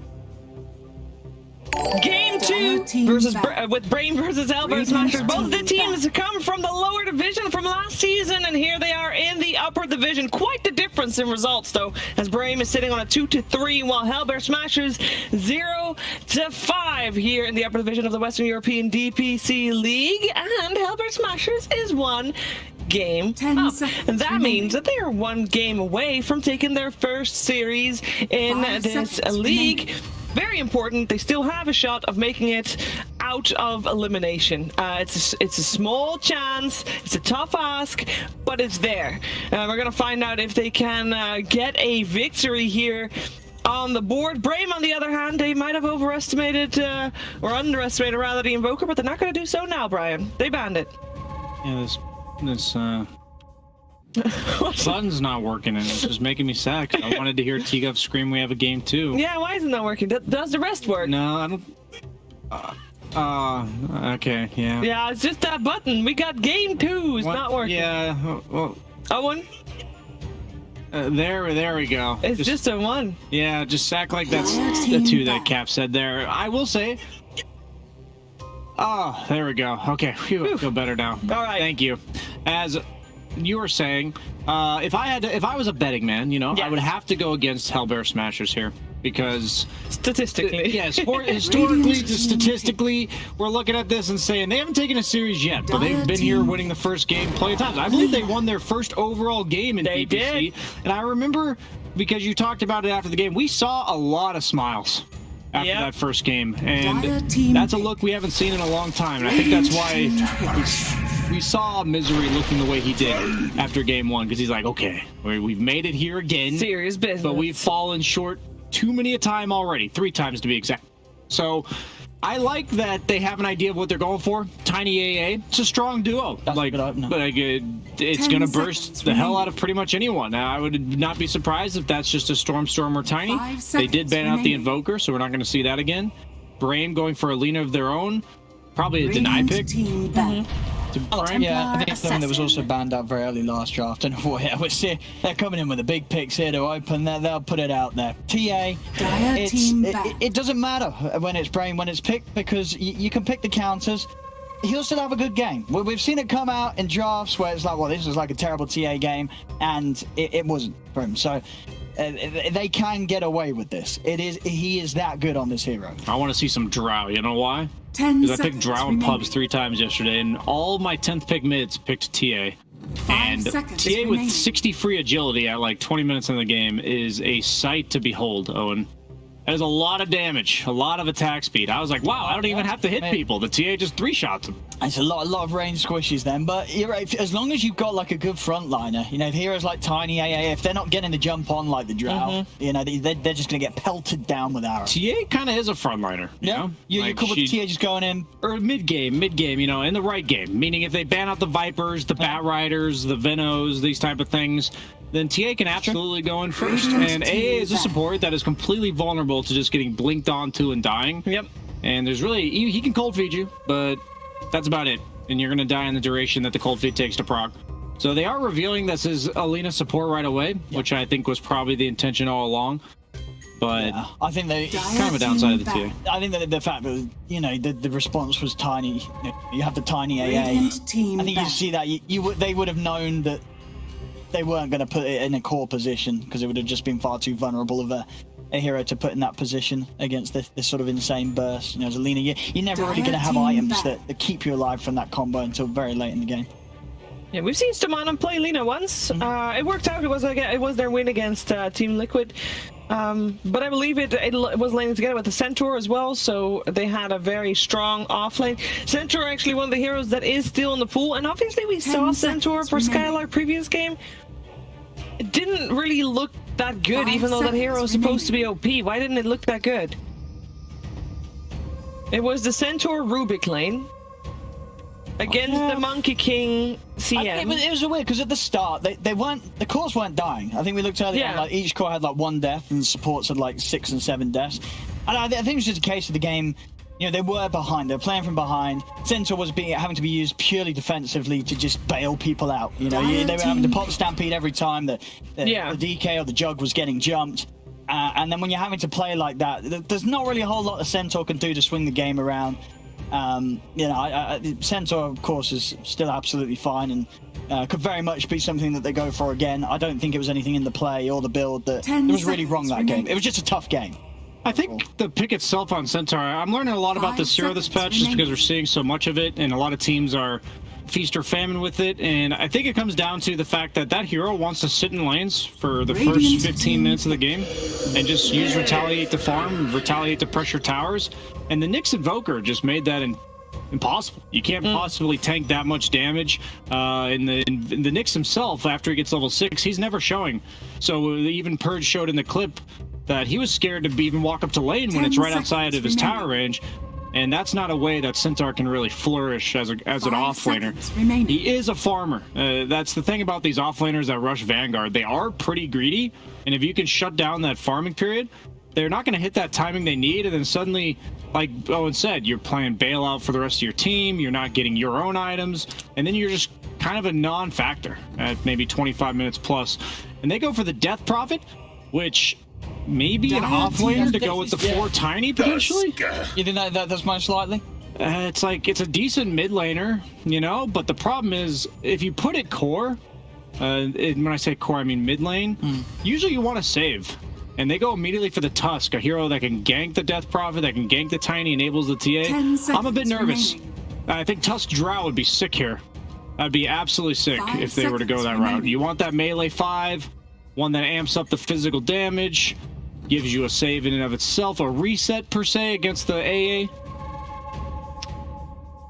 It's funny because I still like BRAME's draft from game 1 better. I just think Hellbear Smashers was just way more comfortable with the vision they had of the game, which is nice to see. I think it's cool in Dota that a bunch of subjective opinions can be wrong simply due to how well an individual understands the game that we're seeing currently. Smashers, what they want to grab here. I wonder if they want to take aces here, because a few of aces, big ones are being banned away. Void was banned last game. Would you sort of like this as a Faces Void game? It's bad against TA, though, is the problem. Okay. She's just a really hard hero to Chrono. She always buys Blink Dagger, and then you also don't do... like, you kind of want to kill the person in Chrono in, like, 7 or 8 hits. That's usually how Void works, and the TA Refraction is just so good against that concept. So the Troll, this is a nice one? In theory, it's quite nice. If they pick... 10 seconds I'm thinking Mars comes to mind. Mars Lina against Troll. Be a bit scary. Just a stun into the stun. Sand King. I think Troll's underrated this patch. I would be curious to see if Ace goes for a Diffusal build. See a lot of that in China on the Ursas, the Trolls, the Jugs. There's still an Axe in the pool. Is that strong against Troll as a counter that you want to grab? Nah, Troll counters Axe. That's a meme. The fact that you can dunk him is like a meme. He's a ranged carry that isn't really diveable, can easily remove Battle Hunger with throwing axes. Okay. Yeah. Lane's just too rough to play. It will be still the Centaur. I like it better against what Hellbear Smashers has this game, but I think the lane will be a bit rough. Troll's a pretty scary lane in the first place. I think Troll's the strongest lane and carry in the game by a large margin right now. 10 seconds remaining. Now, for Hellbear Smashers, the last time they picked the Death Prophet, which was only like once in the last month or so, they did play it mid. They did have Stormer play it. How does it do up against a TA? The Spirit Siphon's nice against the refraction charges, but you die to the traps is kind of the problem. Okay. If the Tusk makes his way mid at any point, traps plus Tusk would be enough. So I'm not like a huge fan of it. It's really snowball. It's whichever 4 makes a move on mid first. If you have Exorcism, the TA will 100% go down with a tiny toss, and vice versa with the Tusk. So definitely momentum based. Wouldn't be super excited to pick it, but I've seen it dominate TAs early enough where if you take his mid tower with that first Exorcism, suddenly you're invading his Ancients. TAs slow down a lot. And then we're also still looking for a hero for focus, and obviously the Juggernaut didn't work out previous game. But we still have his Morphling in the pool if we want to give that a shot. Could be risky against AI. Yeah, too risky. It's such a nice Drow game. You still want to go for the Drow. Oh, they ban it. I'm actually surprised they didn't pick it on 4th because it's really good against Troll too. The silence is annoying for Troll to deal with in the mid game. Sure, Most carries don't offer a silence. Seem to be like you're on the right wavelength, though. So what other heroes other than Drow would this draft be good for? Just don't pick Luna. 5 seconds Fingers remaining. crossed. You have range carries come to mind, just not Luna. No, Luna, please. Nah, they won't pick Luna. Famous last words. Nah, they're not the kind of team to pick a Luna. That's kind of why I'm surprised they didn't pick the Drow, because when I look at Tusk 5, I think of ranged carries that right-click. So Drow, Luna, Troll Warlord would be a perfect example. There's not very many of them, though. Medusa's already banned out. So because they already picked the Troll and the options are Luna or heroes that are banned, I would have picked Drow. But we'll see what their backup option is. I mean, what kind of carry matchups fare well into Troll? 10 seconds. I'd say remaining. non-committal heroes. Like, you don't want Ursas against 5 Troll. You seconds want heroes remaining. that can play around the Troll's ability usage, and once he pops his abilities, you're out. You know, you don't want to be in the fight committed once he pops his ultimate. So Drow's a great example. What else comes to mind? Heroes like Slark can be annoying, but you're not going to pick that into AA. Ricky. Just mobile heroes. Actually, we don't see a lot of it in pictures to carry, but you're right. The Cloud is going to really mess with all of these heroes. Remaining. We've seen Ace play Ricky once, but not Focus yet. Not Focus, okay. I'm pretty sure they're going to go PA. Remain dire. Now that I'm thinking about it, with Tusk, it's... Oh, but there's so much better. It feels hard. Oh, no! Pick Luna. They are a 5th pick Luna. Why? I'm like, there's nothing left. Just don't pick Luna. Well, It's the only one left. Lena. Love it. Oh, true. That's good. Good synergy there. Great 10 synergy. seconds remaining. But we have seen Luna also win a game. A game. Five I mean, That's not game. fair. That was Gork playing it, and that's true. That was not fair comparison to everyone else. You can't model yourself after him expecting to win the way he does. He was the only Not fair to man that's yourself. been able to do it here. So who's the pressure is then on Wish? You may now select your heroes. Yes. They have a very greedy lineup on BRAME. All 3 cores need to farm. There's going to be so much based on the momentum of mid lane. I already mentioned like how volatile this matchup can be, snowbally one way or the other, no pun intended, with the Tusk. So I actually favor Smasher's draft here. I just hate Luna. I'll go with the statistics and say that if I predict against Luna, I'm going to be like 70% of the time I'll be correct. So, Well, if you're going with the statistics, will this then? Smashers, yeah, it's a tough one. It's conflicting for sure. You gotta go for one way. Okay, you go for the Smashers. Go with the Smashers. So they will win their first series according to BSJ. BRAME will beat Alliance and flop against Hellbear Smashers. What are you thinking, Owen? Personally, I've got to go. I've got to go BRAME. I've got to go. They've got Wish on TA. Like I find it very difficult to go against Wish's TA. He's literally won games where like the mid matchup's been impossible, and he is that good on TA. I think he's gonna have a pretty easy mid lane. I think it doesn't really matter what else happens because I think Wish is gonna carry this. For me, at the moment, this is basically Wish versus Smashers. I think Wish is gonna win. He's on his TA. And you're thinking that it doesn't matter what Focus plays in a game like this. No, anything will be fine. Wish's TA. He's giving him 35 damage. Yeah, everybody buffing up the TA will carry him to victory. Okay, well, let's see. Can Hellbear Smashers take their first series, their first victory, or will BRAME force out the 3rd game of the series? We're heading over to Cap and Cal to find out.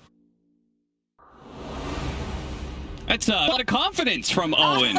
He's just saying one guy taking on a whole team, and he's going to come out on top. Do you agree with that, Kyle? You feel like his TA is going to carry BRAME to victory? I feel like my man hasn't seen the final Avengers, because typically one man versus the world does not work out so well. However, there is not a hard TA counter. It's annoying to play against Death Prophet and Darkseer and Troll, but they're more complicated. You know, a Bat Rider, just, hey, gotcha, lasso, dead. That's one of those scenarios where nothing you really do can prevent that from killing you. in this case, Stormstormer specifically, who is running into trouble. Oh, hey.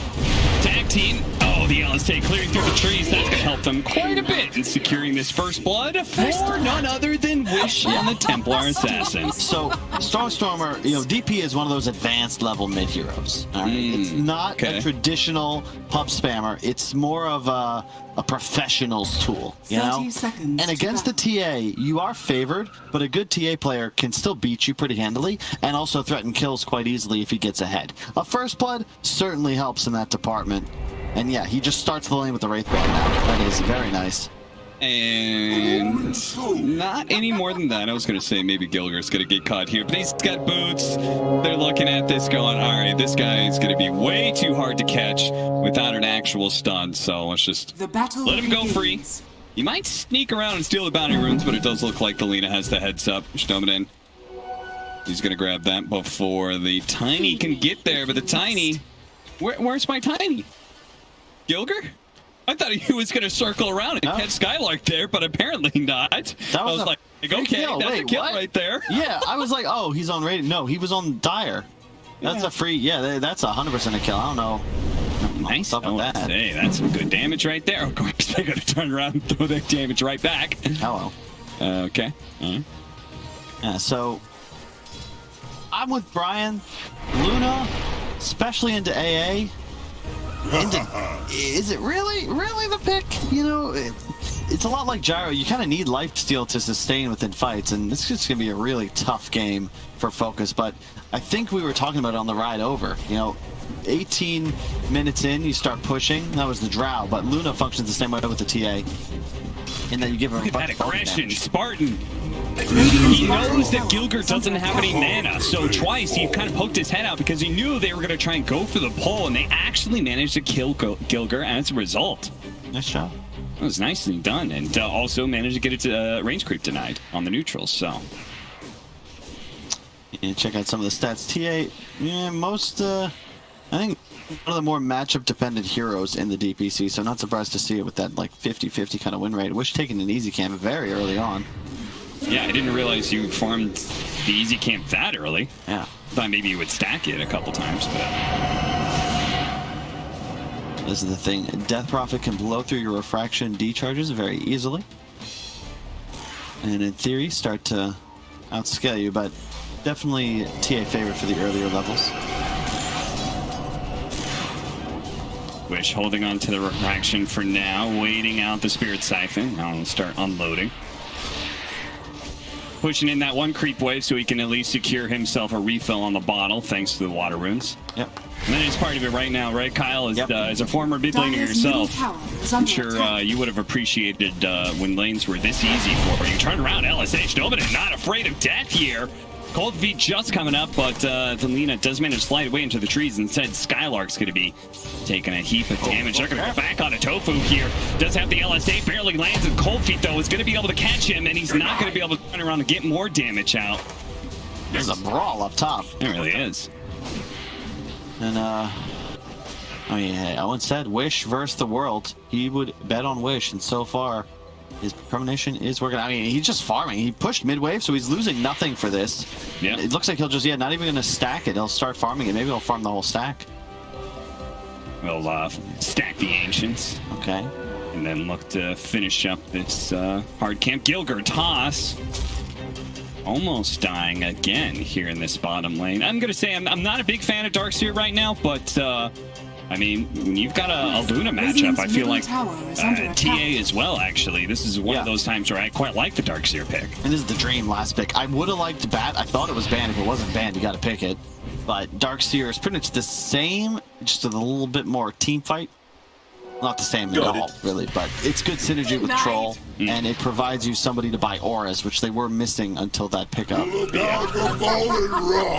When you were thinking about Bat, were you thinking like off-lane Death Prophet or off-lane Bat? Either one, honestly. Okay. I think Bat mid against TA, it's not as unfavorable as it used to be for TA, because it's just TP, farm jungle as we see Wish doing now, but it's just that answer to her throughout the game. You can't go for the really greedy Deso Blink, without risking your life at all times, because a bot's Bat just finds you, a couple napalms, lasso, you're dead. You need a BKB ASAP. And I mean, Wish is off to a great start so far. 2,400 net worth. There's no way this should be okay. You just like rinse and repeat, like refraction, pushing a wave real quickly, and then just farm amps all over the place. At this point, you're not even laning.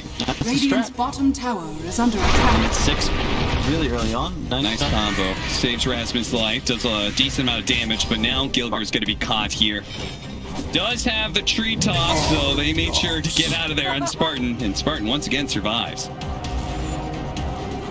And Wish actually picking up both the water runes here, as he's going all around the world, apparently. It's huge.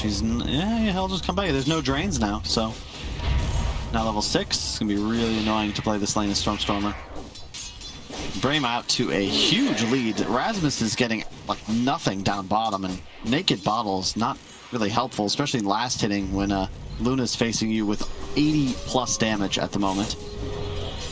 86 to be exact. Oh, that's interesting. Getting the Ring of Bacillus for himself. I feel like most of the time these Luna lanes, I feel like it's up to the support to pick up the Ring of Bacillus.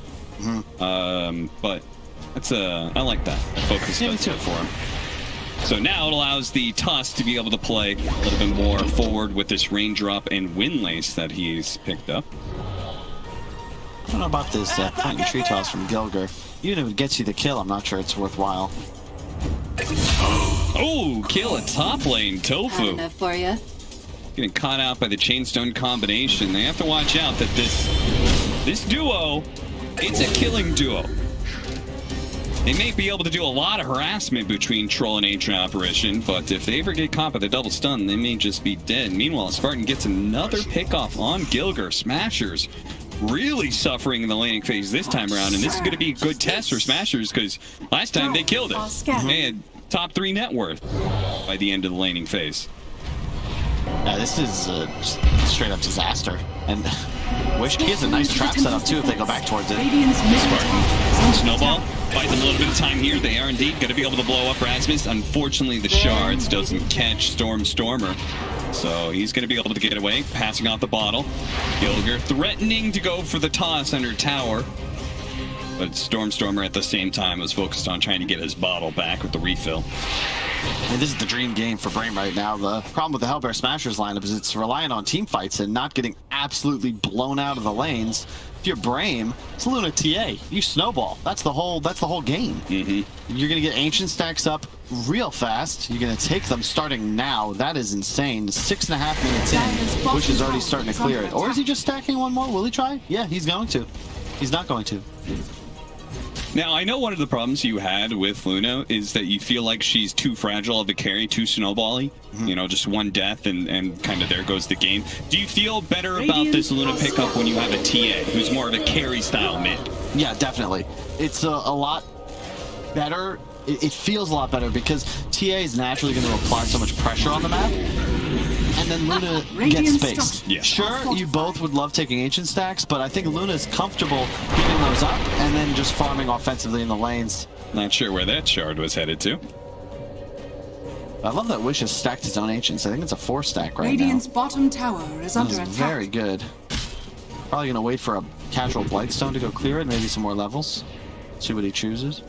Yeah, I mean, the combination of them being up 7-0 right now and being able to do more stacks than Smashers is now they're going to find the Templar, or excuse me, the TA is going to come over and kill the Tiny, who's been spotted, found, and killed. Stormstormer is now going to be run down by the Eclipse, bringing the Luna out of lane at 8 minutes to the mid lane. That's an interesting rotation that certainly caught Hellbear Smashers unawares. I dig it. You got a TA, right? You're strong. You need to have numbers that you can apply all this crazy damage. It's also nighttime. 3 points aura, hell of a lot of bonus night vision.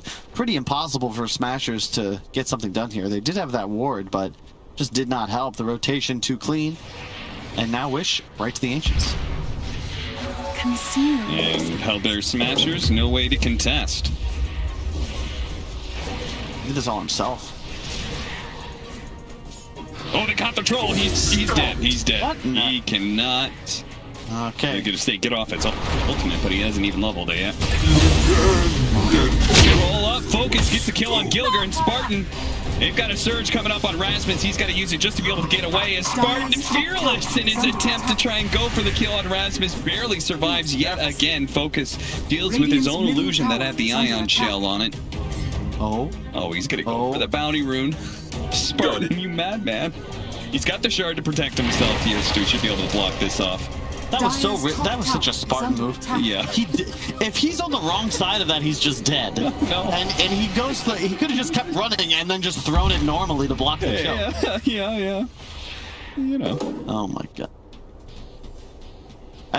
I don't want to say this one's in the Bucks, but BRAME definitely rolling.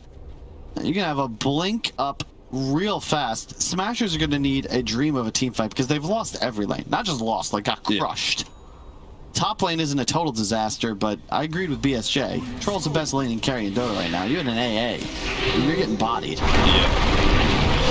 Definitely. They're supposed to go better. Gilger, toss him back in. Wish. Kind of stuck here. The cold feed. Is they going to get it? Barely enough damage. They do manage to get the turnaround kill on a Stormer. Meanwhile, Gilger trying to get out of here. Oh, another rotation by the Luna. They're going to be able to run down Tofu underneath this tower. And it looks like Gilger is Skylark actually fast enough? They're going to go for it. The turnaround to Avalanche will actually stop Stoneman for a second here. Invisibility. Stampede is up. He just needs a little bit more mana. Pops it now. Stoneman with the nukes. Yeah, dominating streak for Stoneman. Oh, and he's back! Spartan with the kill your game move. Waits for the respawn TP out. That is one way to tilt a core right there. Absolutely ruin his game. Dire's middle tower has fallen. Stormer is not happy. Tofu may not be happy either. No, he's okay. This reminds me of my misadventures, the final thing I played in my career, following Fear down to Peru. We scrimmed against, at the time, BGJ Storm, now Quincy Crew. We lost 3 games in a combined 37 minutes. Ooh. That's a confidence killer, geez. Yeah, tell me. Yeah, we didn't. Yeah, anyway, it was rough. It was about as rough as this game, Captain. Obviously, it's not a scrim, so you're not going to GG out right away. Hey, that's why he did that move earlier. He's getting practice for the moments that really matter. Smooth by Spartan. Still has a chance to survive here. Ace is diving in pretty deep to try and go for this kill, and can't even hit the one. Spartan, come on, man, you're digging up on shit. What is that? What is that nonsense? It's a bait. Rasmus does trade away his life for that kill on Spartan, who max efficiency tried to shuffle mid-escape. Gilger going to be run down as well. 19-5 now, a 7,000 net worth, and it seems like Owen's confidence has been well placed in BRAME. They have come back with a vengeance in game 2. Indeed. I love Wish, the build. He goes for the Blink Rush, but he's only got the 2-point side blade, so many points in meld makes him a straight-up assassin, and Spartan... What? What you doing? What could have possibly spawned that helps him there? A health potion, I guess? Maybe that saves his life somehow? No, I mean, he's still got Ion Shell on him. Oh, God. I mean, you gotta love, like, players like Spartan who are so wholly unique in their playstyle. Like, I can't see anybody else making the move that he just did, you know? No. Scanning. He just the man plays with no fear. Yeah. Spartan does not fear death. It's 19-2, 8,000 net worth lead for BRAME right now. And the trouble with the Hellbear Smashers lineup, it's just too damn complicated. Previous game, very simple. Nick stun, Sunstrike. Okay, got kill. This time, you need really nice ultimate synergization. You don't really have a natural playmaker. It's very difficult. And meanwhile, for BRAME, it's just, hey, we have 2 really farmed cores. They're going to farm and eventually hit structures. TA also, unkillable. Literally. You blink with refraction active, of course. You'd have to blow through it if you wanted to cancel. How do you do that?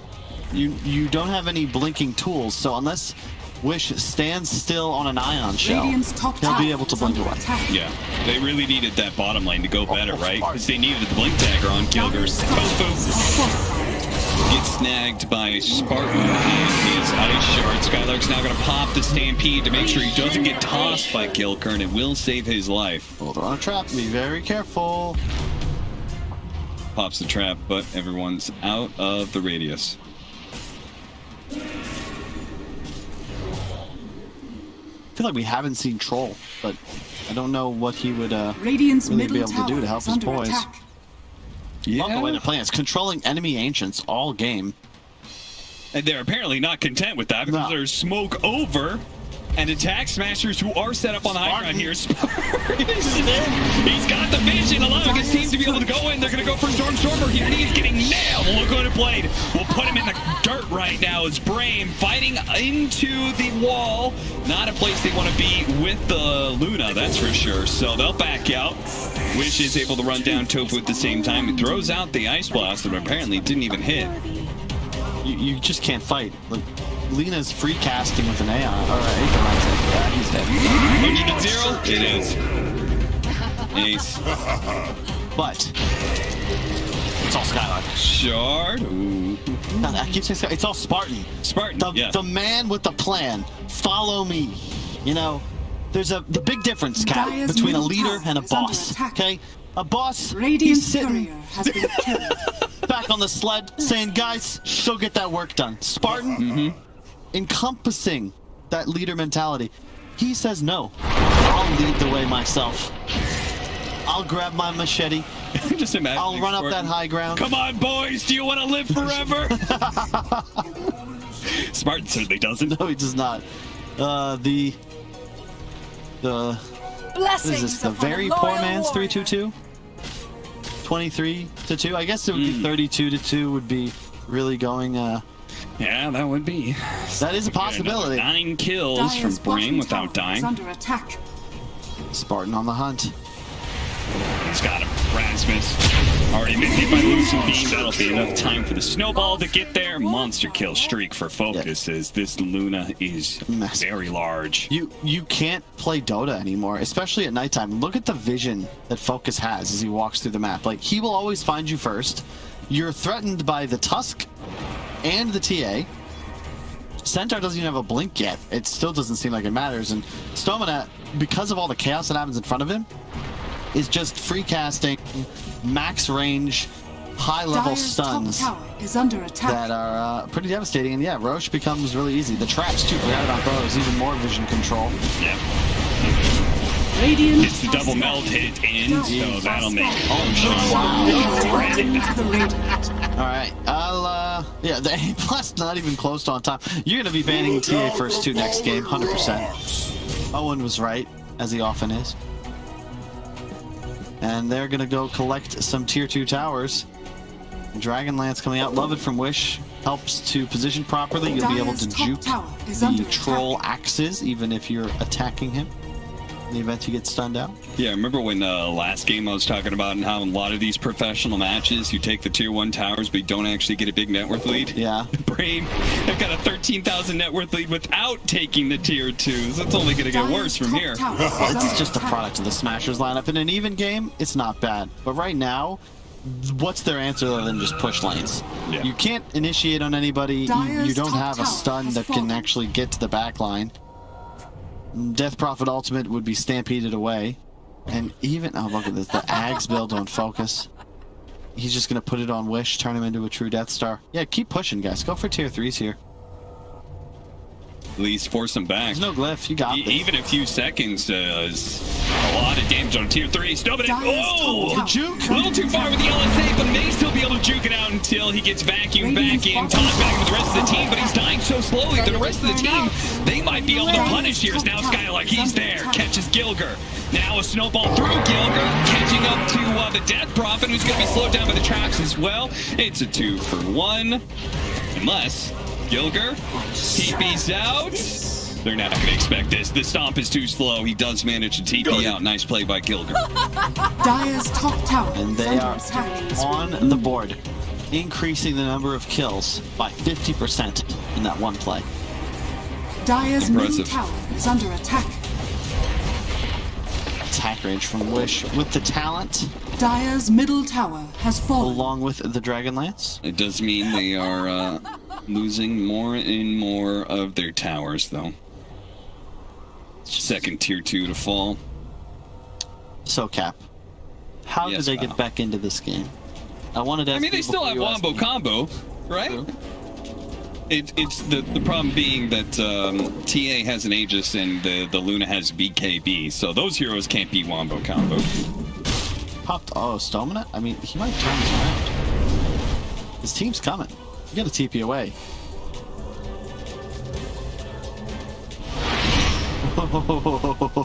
Man, LSA has such a low cooldown. Tofu! But thankfully there's a mech there. Yeah, and the medallion. It's rule number 1, playing Ancient Apparition against all this minus armor. You must have plus. Radiant's top tower is under attack. Even at 10, that Meld Strike with the Deso reduction, it brings him down to -5. It's pretty much a necessity that at some point, if you were to win this game of Smashers, everyone on your team needs 20 armor plus. It's a little silly, but it is kind of true. In some ways, the Luna gets stronger, so does the Wall of Replica. Dire's True. bottom tower has fallen. Good point, Cap. So that's the anti-scale right there. God. Oh no, he doesn't have his ultimate. Ace. Dead for 30 seconds here. Is that because he's got it's the TA Dragonlance? Yep. The side blades amplifying the range, so if you get any attack range increase and the side blade starts getting pretty crazy, you can see Stormstormer keeps on getting nailed by that fact. Aghanim Scepter now down for the Luna. There we go. No BKBs yet. Eclipse, it comes in. Starstormer, he'll come back down to his death. He's gonna wall out right next to the tier 4. This is kind of sneaky position for BRAME. The Ice Blast now he's managed to nail 2. Wish trying to get a kill on his way out. That's life number 1. Life number 2, immediately on top of the wall. See if he can get the refraction blink. Oh, Gilker gets one shot by the Meld. BRAME diving in way too deep there. It wouldn't be a BRAME game. They didn't make at least one of those. You can see the draft concept there too. Wish, even though he is enormous, he just straight up dies as he comes in the middle of a wall with 6 eyes around him. Unfortunately, they are very far behind. It should have worked had they not gotten blown out in lanes. I don't know about this initiative. I mean, they just dropped Luna ult and prayed. They do force the buyback on the DP, but Radiant's maybe middle not tower is under ideal attack. dive? Yeah, I mean, not even taking the tier 3 yet. Felt like Focus just really wanted to use his fancy new Aghanim Scepter, you know? Yep. I mean, the Emperor made the same mistake when he, what was the planet? I'm embarrassed to remember. What reference was that? When he blew up Leia's homeworld, you know, that arguably set the stage for the entire testing your new firepower. Yeah. I see. Top tower is under attack. Much like the people of Alderaan. That's what it was. Princess Organa. Alderaan. Much like the people of Alderaan, Ace is also very dead. You just can't do anything. It feels way later in the game than 22 minutes, doesn't it? Looking at the items popped out for Radiant. Yeah. Oh, hey, they've caught Ace again. Oh, God, Ace is doing a lot of damage. Thankfully, they kill him fast. Stominate trying to get a counter kill. So not lucky enough there. Carry for carry traded, basically.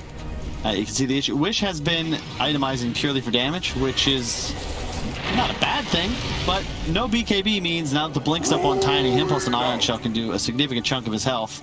AA, of course, multiplying.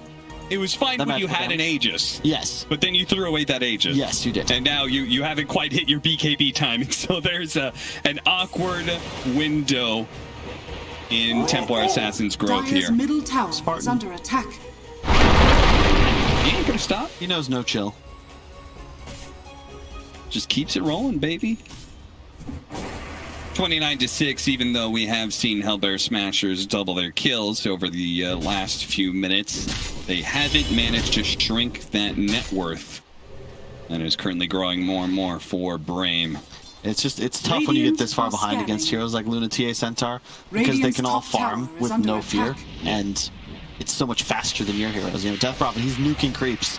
TA, 2 strikes, and that's an entire creep wave gone with the side blades. And he's already moved on to the next neutral camp. Indeed. The next one. The next one. Wish has said, this is my land. You guys go find out. Just before the TV can complete, Skylar very, very far away from his team. Now, he still has the Stampede, but that's not going to be coming up anytime soon. Smashers continue to find pickoffs. That is stalling the game for them. But pickoffs is one thing. They need a good team fight if they have a hope to contest Roshan, and I think that's what BRAME's kind of waiting on here. Yeah. That and the BKB TA, which will be coming out in just a recipe. Should make things much easier for them. Smashers, though, they're doing well. I respect that they're hanging with it. It's a pretty significant disadvantage, but let's see. Troll, he has the Battle Fury closing on his BKB, so at some point he will become a real threat. Take some time, sure, but Luna and TA, not really late game carries, and they both went for, I don't want to say memes, but Luna specifically not going for the hard carry build. Yeah, not going for, say, like a butterfly build, because you know the troll isn't going to have MKB, and it would help you as well against your own illusion. Yeah. It's tough to itemize against Darkseer. In a lot of ways, Rasmus is actually the hard carry for his team. If he can get the TA plus the Luna in a wall, that doubles his team's damage output. Yeah. It's going to get a pipe, which will help deal with the Eclipse E-Blade build that the Luna is currently going on.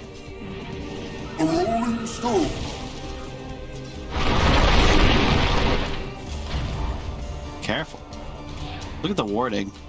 Radiant, total control of this top part of the map. Even still have wards inside the base. Would have been nice to use those, huh? With that Aegis they had earlier.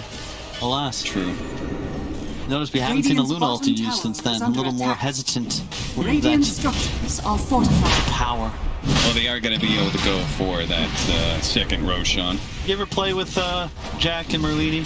And, well, I guess this is, I don't know if this is a story to spread, but the real reason Merlini played Dota is because of Jack Chen and his Death Star Wisp build. Regeneration. Yes, also Jack's sleep deprivation. Oh, he was falling asleep during the games? Yeah. Death Star Wisp, just FYI. I was in that room when that happened. I was not playing with them. I understood that there was not a time to play with my fellow talents. They were it's a good way to lose some Dota. In many ways, I have him to thank because, you know, Merlini left and I got started getting higher. That's true. Sweet Agent Jack. Yeah. Taking that title a little too liberal at times. Radiant's literal, rather. Has been hey, got a courier. These traps. A bit of a problem for Gilgert. And just to clarify, the Death Star Luna or Wisp is you reload in, a Luna puts ulti on you, refreshes, does it again, and in theory you can kill enemies even inside their own fountain. Yes. You need an Ags on the Wisp for the max ball damage as well. It was Jack Chen's obsession. And a meme that turned into an actual strategy. It did? After it got buffed up enough times. Yeah. Orb of Destruction, that's ideal for a troll. You know, another obsession of his was Jungle Venomancer. And that too turned into a reality eventually. That's a good point. Problem is, Jack Chen is just too ahead of the meta. He gets it before it's actually buffed to a point where it's actually valid. And as many people have learned this year, being early, even if you end up being right, eventually is the same, unfortunately, as being wrong. Being late, I think is the term, right? No, being early is the same as being wrong. Okay. Depends, where were you going? Radiant's bottom I'm saying I thought the phrase was... Well, maybe it's different phrases, different industries, and it doesn't matter. BRAME, they're currently dealing damage to the Hellbear Smashers Industries. Oh, nice toss back. Does have the BKB, so he's going to be okay, and it is going to cost him a good play, but they do manage to get a really nice wall out. Couple illusions, but a nice jump forward from Spartan. You see that one. Using the shards to hop over the base Eclipse walls there. Folks is still going to be caught here. Does have the cheese. Turns on the Eclipse. Stormstormer. He's got the BKB. And with the Spirit Side Fit, he's trying to stay alive against Wish. Wish, who's stuck in the trees right now, does manage to actually get the kill before his first life falls. Meanwhile, the Troll is caught here. He's going to be kited around pretty heavily. Spartan rolling through the enemy. Catches Rasmus as well as Gilgar. And that's going to be 4 dead on the side of Hellbear Smashers with only 2 buybacks. I have a feeling they may have to use them if BRAME just go for the tier 4s here. Luna being one of the best heroes to do so as well. There it is. Shot. No. And needs another one. He finally gets it. Wish gets them out. No snowball for Spartan here, so he may be in some trouble. His team's going to try and help out with the E-Blade. Back him back into his death, though. 1 tier 4 remaining. And once the throne's exposed, then you're going to have those bouncing glaives with the side blades coming in from Wish. GG is called. Hellbear Smashers admit defeat in game 2. And this series will go the full distance. I mean, just straight up a shellacking from the laning phase on at that point. BRAME pretty much forcing us to just buy time and wait for them to claim their inevitable victory. Yeah. Well done. Looked like perhaps Smashers, they had a shot in that last fight. But you kill Wish, trade your Death Prophet ulti and life for it, it's never going to work out. And if I'm Smashers here, simplify the game a bit. I love what BRAME did. Just straight up brawl, run at you Dota. No cooldowns to worry about. Easy to find efficient farming patterns. That seems to be one of their strengths. And a trend for both of these games is the laning phase seems to matter a lot. So something for us to keep an eye on as we're going to look at Game 3's draft perhaps with a different lens. It's all about the laning phase when it comes to these two teams. And who will come out on top in Game 3 for that? That's for the panel to discuss. Thank you. Yes, it's going to come down to the laning stage, and it seems like so far it's also come down to comfort. On the mid lane, we got Wish's TA absolutely popping off, of course, in the second game, and in the first game we saw the Invoker by Smashers. Where are you standing? Because I'm almost as tall as you guys now. No! Owen!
want that challenge, and I think that I encourage all of you enemy carry players to really pick this hero and put me to the test. This was the first Luna win in the upper division. No, of it was the Western first European Luna game, DPC. 100% win rate. Yeah? In the DPC, pick it Today. when you're against me, yes. Nah, they just had really strong lanes. I want to highlight Spartan. Some of the sickest shard usage I've ever seen. He just like put himself on the low ground to save himself like 5 times. The first time looked unnecessary, but as the caster said, he was just warming himself up. Yeah. He nailed it perfectly. That's not an easy thing to use, and when you're winning and you're also styling on him, that's psychological damage going into game 3, so that's going to carry over. Oh, yeah, the mental block from Hellbear Smashers to close the series out. They got to overcome it here if they want to have a shot. But first, let's continue talking about that TA and that Luna, and Purge is going to do that for us. Thank you, Sheeper. Yeah, Luna and TA got really far ahead, and in those positions, these heroes really strive to do good things. TA started off clearing creep waves in the mid lane, then she goes to jungle, almost consistently taking a large camp instead of a small camp, in this case, stacking the first Ancient for herself. And yeah, she missed a couple creeps here, but she's getting pretty good golden experience from the large camps, and she can clear them much, much faster than most other heroes without spending too much mana. And Stormstormer basically did a max Spirit Siphon build so that he could harass TA. But in these early levels, because Wish just backs up and goes and does a large camp and no other smaller camp, it ends up making it's the time that he spends pretty efficient here. So even though he gets bullied a lot by Stormstormer, he's ultimately able to steal a water rune as well. Stormstormer focused more on holding the creep wave, so Wish just says, okay, I'm going to sneak past and take it, which was kind of a nice little advantage, getting a little bit more experience here.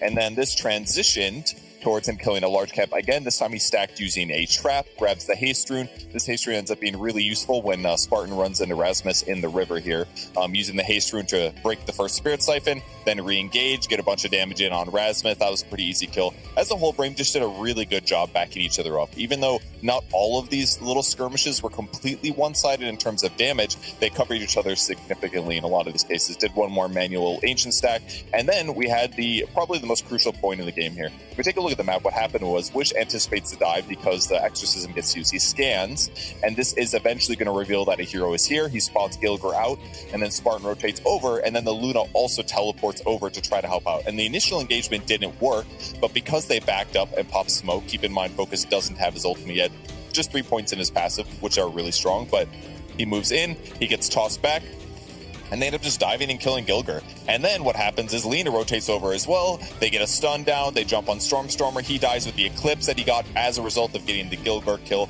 And then they just like start stomping him. And then he clears Ancient stacks. His net worth jumps from 422 to about 5,200. Yeah, that's pretty good net worth jump here.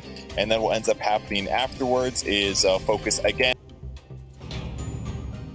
5 seconds remaining. Pick. The third and exciting game, BRAME versus Hellbear Smashers. You're watching DreamLeague Season 15, powered by Intel, and we have seen both of these teams do pretty good today. And we're going to find out who's going to be the best, because that's what at stake here at Game 3. A lot at stake, actually, not just who's the best, but also Hellbear Smashers have got like a tiny chance to not get relegated down to lower division next season, but they need to win this series and then the next one as well, which, by the way, versus Alliance gonna be a tough one. But for BRAME, they still have a good shot at making it to the major. Also, they need this victory, and we have seen the Invoker ban once again on the side of BRAME. There's no TA ban, no. No TA ban. Oh, no. There's no way they pick it here. It's so different if you pick it with like 3 protect bans, because they picked it 4th overall in the second game. Okay. Then if you pick it here and they just like insta Viper, you know, insta Bat Rider. The second phase though, but you think Hellbear Smasher will still ban it going into the second phase? They will ban it going into the second phase. Okay. I don't think they banned it in Game 1 as well. Yeah, Game 1 they banned it as well. Yes. I've seen BRAME's drafts now, and they, when in doubt, they just pick TA. Like every game that we're like discussing, we can't think of like the perfect TA. You know, they go for TA. Yeah.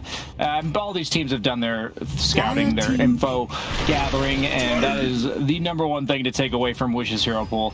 As I wanted to talk about this after the game, but I forgot to because I was memeing about Luna. Fogg and I did a little research because there's the new talent on TA, the 100 Psyblade range. Yes. And we were like, does that mean she like the Psyblades bleed further, or does she attack from further? And what we saw is that it makes her attack range 100 more, and then Psyblades bleed 2 times how far you're attacking from. So effectively, if she's trying to sideblade you, she can hit you from 300 units further just with that talent, which I think it really. That plus the shard is explaining why TA has been so prevalent in pubs, as well as teams are really starting to pick it up.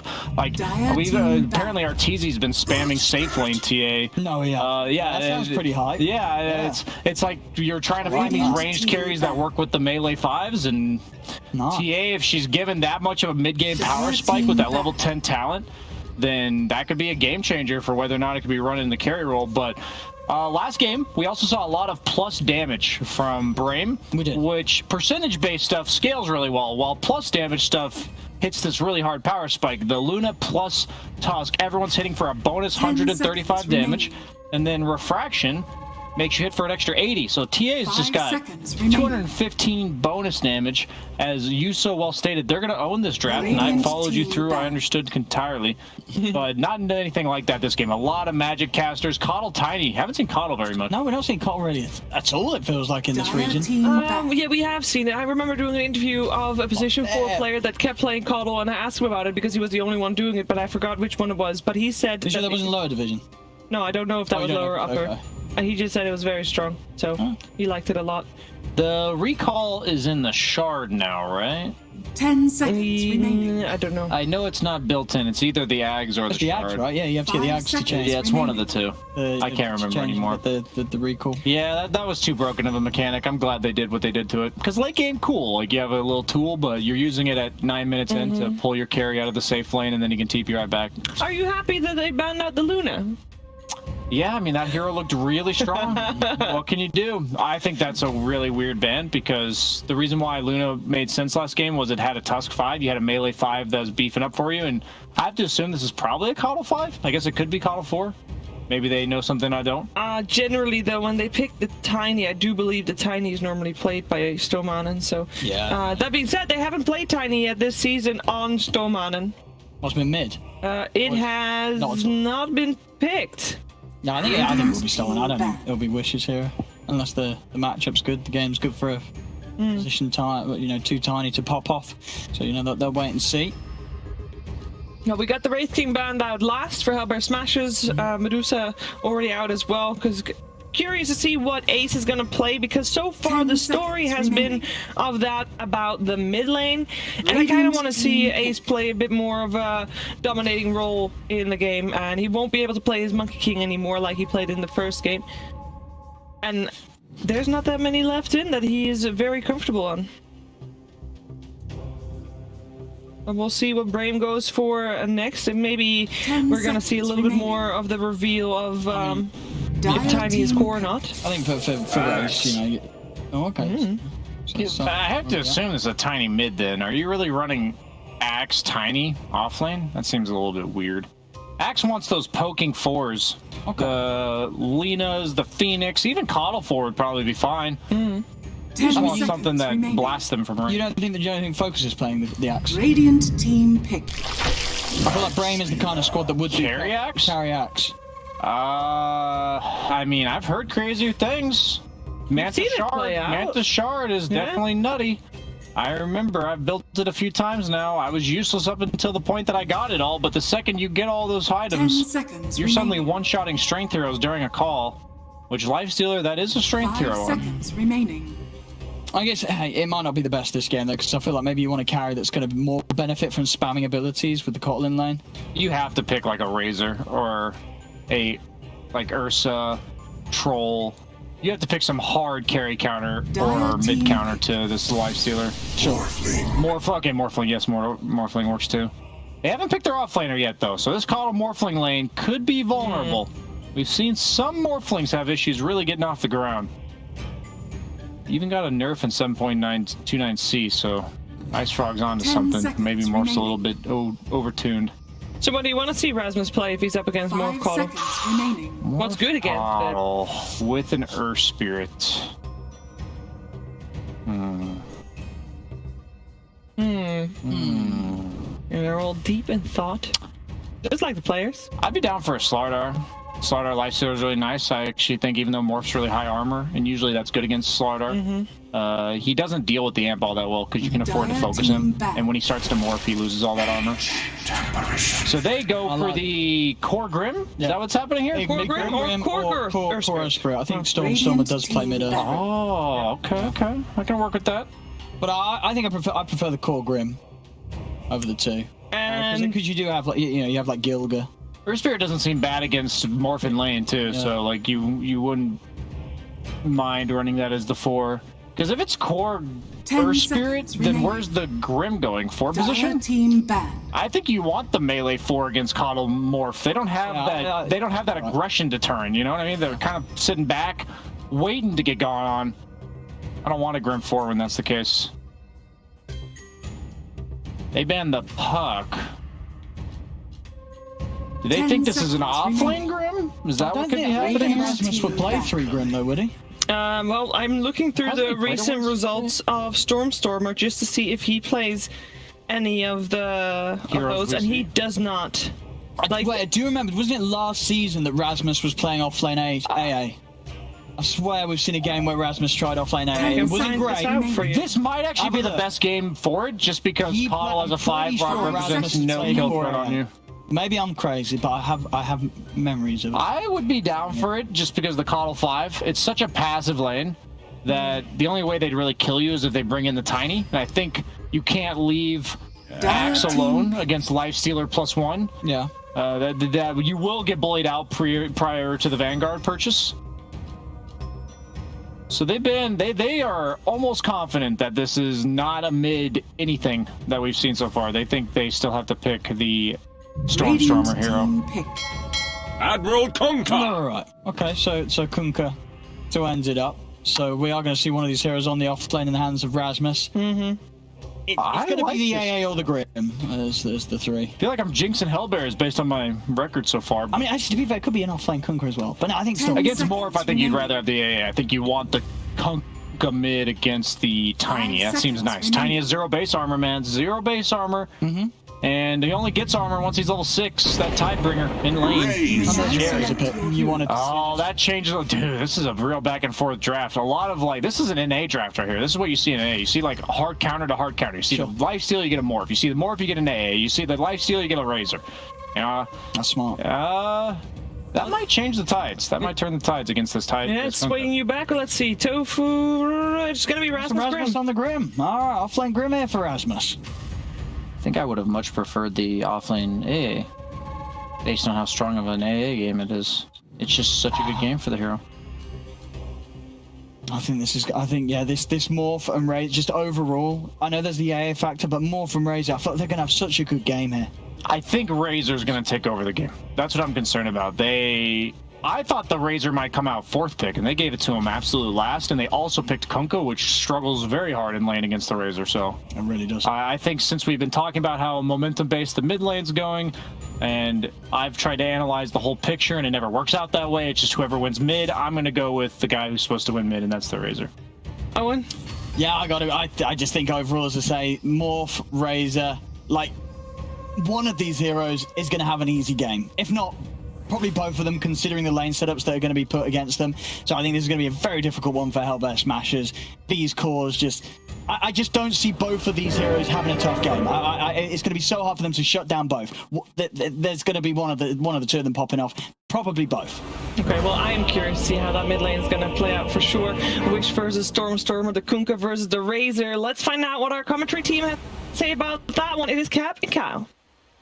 It was a fun back and forth draft. I kind of like that. Counter after counter after counter. It kind of swung the entire thing. I wasn't sure where I was going to end up, but that last pick Razor does look pretty good, Kyle. Indeed it does. Having a BKB is pretty much like a guaranteed W in this sort of game. And in addition, I don't see how he doesn't get a great drain off. Pick a core, run at them, especially with the BKB. You can rise. That hero's done for. You should. Yeah. Considering the fact that both their... like, what do you think about the 3-position Grimshow? Because I feel like a lot of this game for Hellbear Smashers is dependent on how well Rasmus does, because their Lifestealer and Kunkka are already addressed by the Razor. Yeah, that's a big concern, really. Yeah. I agree with Brian, where I would have probably preferred it to be an AA. AA. Just because I think that that's your true answer to Morphling in this game. And now you're in a scenario where top lane, I don't think is gonna be a trade, but your bottom lane, I don't know, like, how will this work? Like, can you leave Grimstroke alone and then Gilger's free to rotate? Can you rotate on a Razor middle? It feels like BRAME only got to do is stabilize in the lanes, exist, get farm on the core heroes, and they're going to be just fine. Yeah, I mean, the this is a kill combination right here. This offlane, this Grimstroke, Inkswell onto an Earth Spirit. He rolls in, boom, boom, boom, bunch of damage. You kill something, but it's up against a Morphling. Yeah, that's one of the best. 30 seconds to battle. That's one of the best carries to pick up against a kill lane. Indeed, though, and right? there's going to be a Coddle there as well, most likely. And this isn't typical for Spartan. He prefers heroes that have a little more Step lively the now. vibe, but Your perhaps admiral is role-playing on as board. Gandalf, who did always lead his army into battle, notably on the dawn of the 6th day. But will it stabilize the bottom lane? I would say yes. You just nuke. What is a Grimstroke Earth Spirit to do with the creep waves against them? That's their big issue. Yeah. The battle begins. 2-2 split on the bounty runes. They're going to try lane. They're going to start off with a tri-lane. We'll see if they hold that tri-lane or not. Yeah. Well, it looks like it'll be... Yeah, just they're going to blast from the left side. You saw the couple of pings. Yep. And see if that's enough damage to maybe not kill the Lifestealer, but he didn't bring a Salve. Your So admiral is on board. could be a huge help. And there's mid lane. Kunkka versus Razor. Good luck, have fun. Sorry, Stormstormer. Yeah, it's Top not going lane? to be a fun one. Let's watch that top Oh, the toss back. in action with the toss back as well as the extra damage coming in. They bring Ace decently low. It's a good bit of initial harassment here. Then I was just thinking, like, if you just constantly nuke them and you're also battle hungering them, like the pressure that they're under. The courier. Oh my god. They hit it, but Spartan Spartan's Oh. peeks behind the tower and finds Tofu's courier. Look at them, they're still under the pressure. I mean, you had Stominen already getting one of the denies to prevent Ace to be able to not only get CS, but remove battle hunger. It's pretty much the damage is done. They kind of did what they wanted to. Now Spartan's going to roll out back to the bottom lane, where he's getting some good body blocks right now on Rasmus. Fortunately, Focus does not have level 3. Spartan. I love Spartan. His playstyle, it's so unnecessary at times. So you ever play basketball, like pickup games with a guy that would like deliberately slow on a fast break so he could try to go behind the back? Sometimes maybe he kicks it out of bounds. But basketball's a worldwide sport, okay? You guys are going to have to suffer through the analogy, because it really is just nuts watching him play. Nice roll in. Focus in a bit of trouble here as he's going to be forced to use another waveform. Fortunately, he's got Coddle, I guess, to give him mana, so it's not like he's really going to run out of that anytime soon. Health regen, that was a different story. There's the stuff. Oh, that was... they probably waited for him to get a little more agility morphed before health potting, but Spartan wanting to save time. Made the main mid lane matchup. 11-4, 10-0. So really deny lead for the Razor as kind of expected. Our Kunkka can still get last hits, but it's mostly with Tidebringer. Yep. Really not an easy lane, but it's manageable. You're not going to get crushed completely. You'll just lose.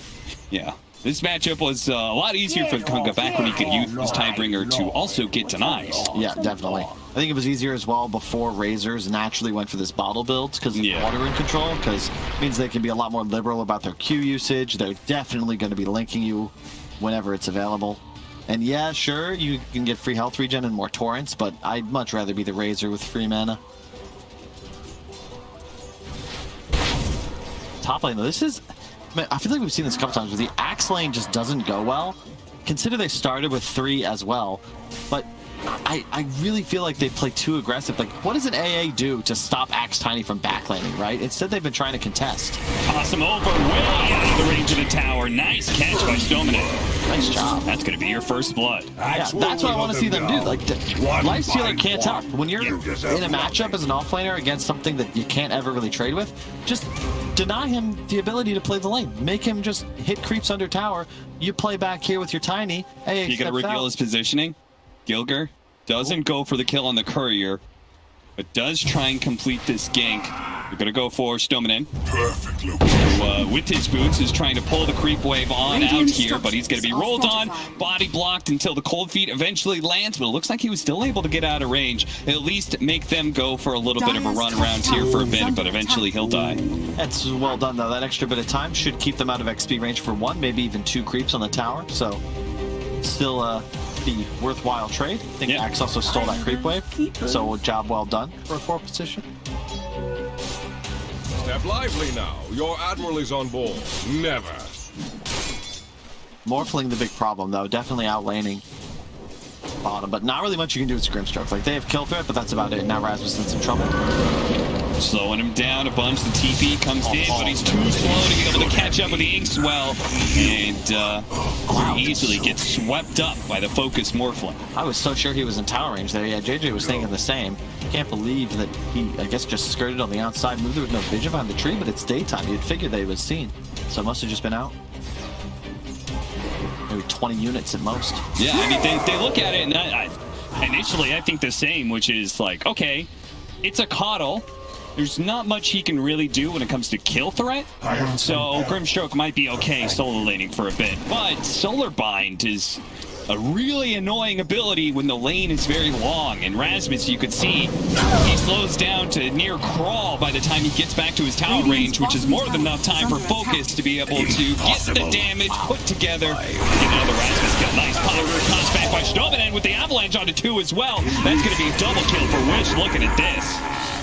Yeah, BRAME have come alive. The laning phase, I think they recognize the issue from that first game. Have better lanes, and so far, so good. That Solarbound also, the increased magic resistance. There aren't many tools in Dota that provide that. I think it's a little bit undervalued by a lot of teams. I still see people skip that ability entirely. Yeah, I don't know why. It's so valued. It's so valued, just the 1 point. I mean, effectively, they did a good job because it has effectively the same impact as the old mana leak, where it keeps you in place just without the super obnoxious mana burning aspect of it. That was so silly. Yeah, that was a broken ability for quite some time. Gold is a and in part because of the tri-lane, also the catch on the Ancient Apparition, the way they're back laning, this Axe is going to have a fine time on its Vanguard. So this is the only lane that could have gone a little bit bad for them. And it's still going good enough. After all, he's only 200 behind Kunkka. This is the danger of picking Earth Spirit. You, sure, can get a lot done, find a lot of kills, and they'll find the hero Stomanen who wanders to death. Yeah, he's going to be dead to the combo for sure. Wish is going to try and go for a punish here. Steals a little bit of damage from Stormstormer, turns back for the kill on a Gilger. So the issue is you're in a scenario where your mid lane is outmatched. You can't gank a Morphling, we've discussed why. You can't really gank the Razor, and Axe has a Vanguard. So suddenly, you're in a scenario where BRAME is super down to just continue the laning phase. All 3 cores will keep playing their lanes, they'll relax, and build a net worth advantage, plus they have the late game. You could argue, yeah, AA against Morph somewhat equalizes things, but the Razor against Lifestealer, I think, removes that as a potential win condition. Yeah, I mean, the possibility of Razor just being a non-factor is pretty high, right? Just because Rasmus slowed down again, focus. That is so good. He's going to try and look for the roll away, but toss. He doesn't actually have the roll for another 8 seconds, so he knew he was just dead. This is you only kill heroes, Cap. And if you can't do that, I don't know how to find a place in the game. You can't go pressure anywhere. It's not like Morphling's afraid of you. So what can you do other than it's weird because I'm watching Gilger run around, but it's not doing anything, and it's leaving Rasmus high and dry out here in the off lane. Even like if he was just here on the bottom lane, I feel like the game would be going a little bit better. This is miserable. There's nothing you can do about it. Radiant's top tower is under attack. Wish? Oh, didn't want to dive too deep into tier 2 and ends up being a little bit shallow here. The toss over Stormer. Run to the hands of Wish, but it's going to lead Stoneman in behind. And Spartan is going to get cleaned up as well. Wish and his dive deep into the tier 2 lure his supports a little bit too far past the river. Yeah, once you get into the, especially when they're in the enemy triangle, like maybe Rasmus is having a bad game, but him and his Gilger counterpart they're gonna run over mid. Like you're right there. Yeah. It's a dangerous place to play. Luckily, Skylark, this is the big benefit of Axe, Centaur, all these heroes that just farm and ignore damage with the Vanguard. It doesn't matter if Lifestealer counters you, you're not playing the lane anymore. Yeah. And even if a support shows up, it's worthless. So basically, both heroes top, they free farm, and it's a 4-on-4 on the rest of the map. But definitely going to favor BRAME, just thanks to the strength of their cores. And also their number 1 and 2 positions on the network chart. Yeah, it helps that Morphling can kill a creep wave and then go back and kill neutrals. Axe is killing the neutrals up there in top lane, so both sides are being able to get the full laning phase plus. Yep. Whereas, poor old Lifestealer can only hit the creeps that are available to him under tower. Yep, and that's the big issue. So Kunkka can do the same. You're going to accelerate. But just a tough game. Weird smoke. This is very risky. Yeah, they are. I mean, BRAME not slowing down for a minute here. This smoke into the triangle, a little bit risky, only nets them a kill onto Tofu. Not the kill they were looking for. They wanted the Kunkka. The Razor's so sick with this mana give as well. You get you get a Q, a link, a few more seconds, another Q. It's actually a ton of damage. Also ensures you have near 100% uptime with your link. If you get that mana max level at last 18. Another great read by Skylark with that TP up, by the way. The rotation was coming from Stormer. And now, because they couldn't find the Axe actually finds them in the mid lane. Fortunately, the boat lands. Stormer, though, could still be chased down here by the... No. It's really fast, that run buff, man. It gives you a lot more. The damage reduction is nice, but people forget about the move speed sometimes. Working good towards ability. the arm line. There was a multi-year period. Nobody picked Kunkka. Remember that? Yep. And then once someone, I think it might have been no one in VP. I don't really remember who brought it out first, but once people realized, hey, wait, this is a mid-hero, it's almost like the developers realized it too. And now he's been balanced around that more than anything else. It was a support for a while. The LAN and Kunkka. Remember those days? Yeah, SD Kunkka first too. It was like as recent as TI6 as well. Skylark, while farming the neutrals, he really doesn't want to get too close to Ace at any time. That's why backlaning was such a big advantage to him. Bottom lane, Spartan. The Morphling no longer occupying this lane. Spartan tried to pick up some farm. That was a very ambitious fairy fire. It seems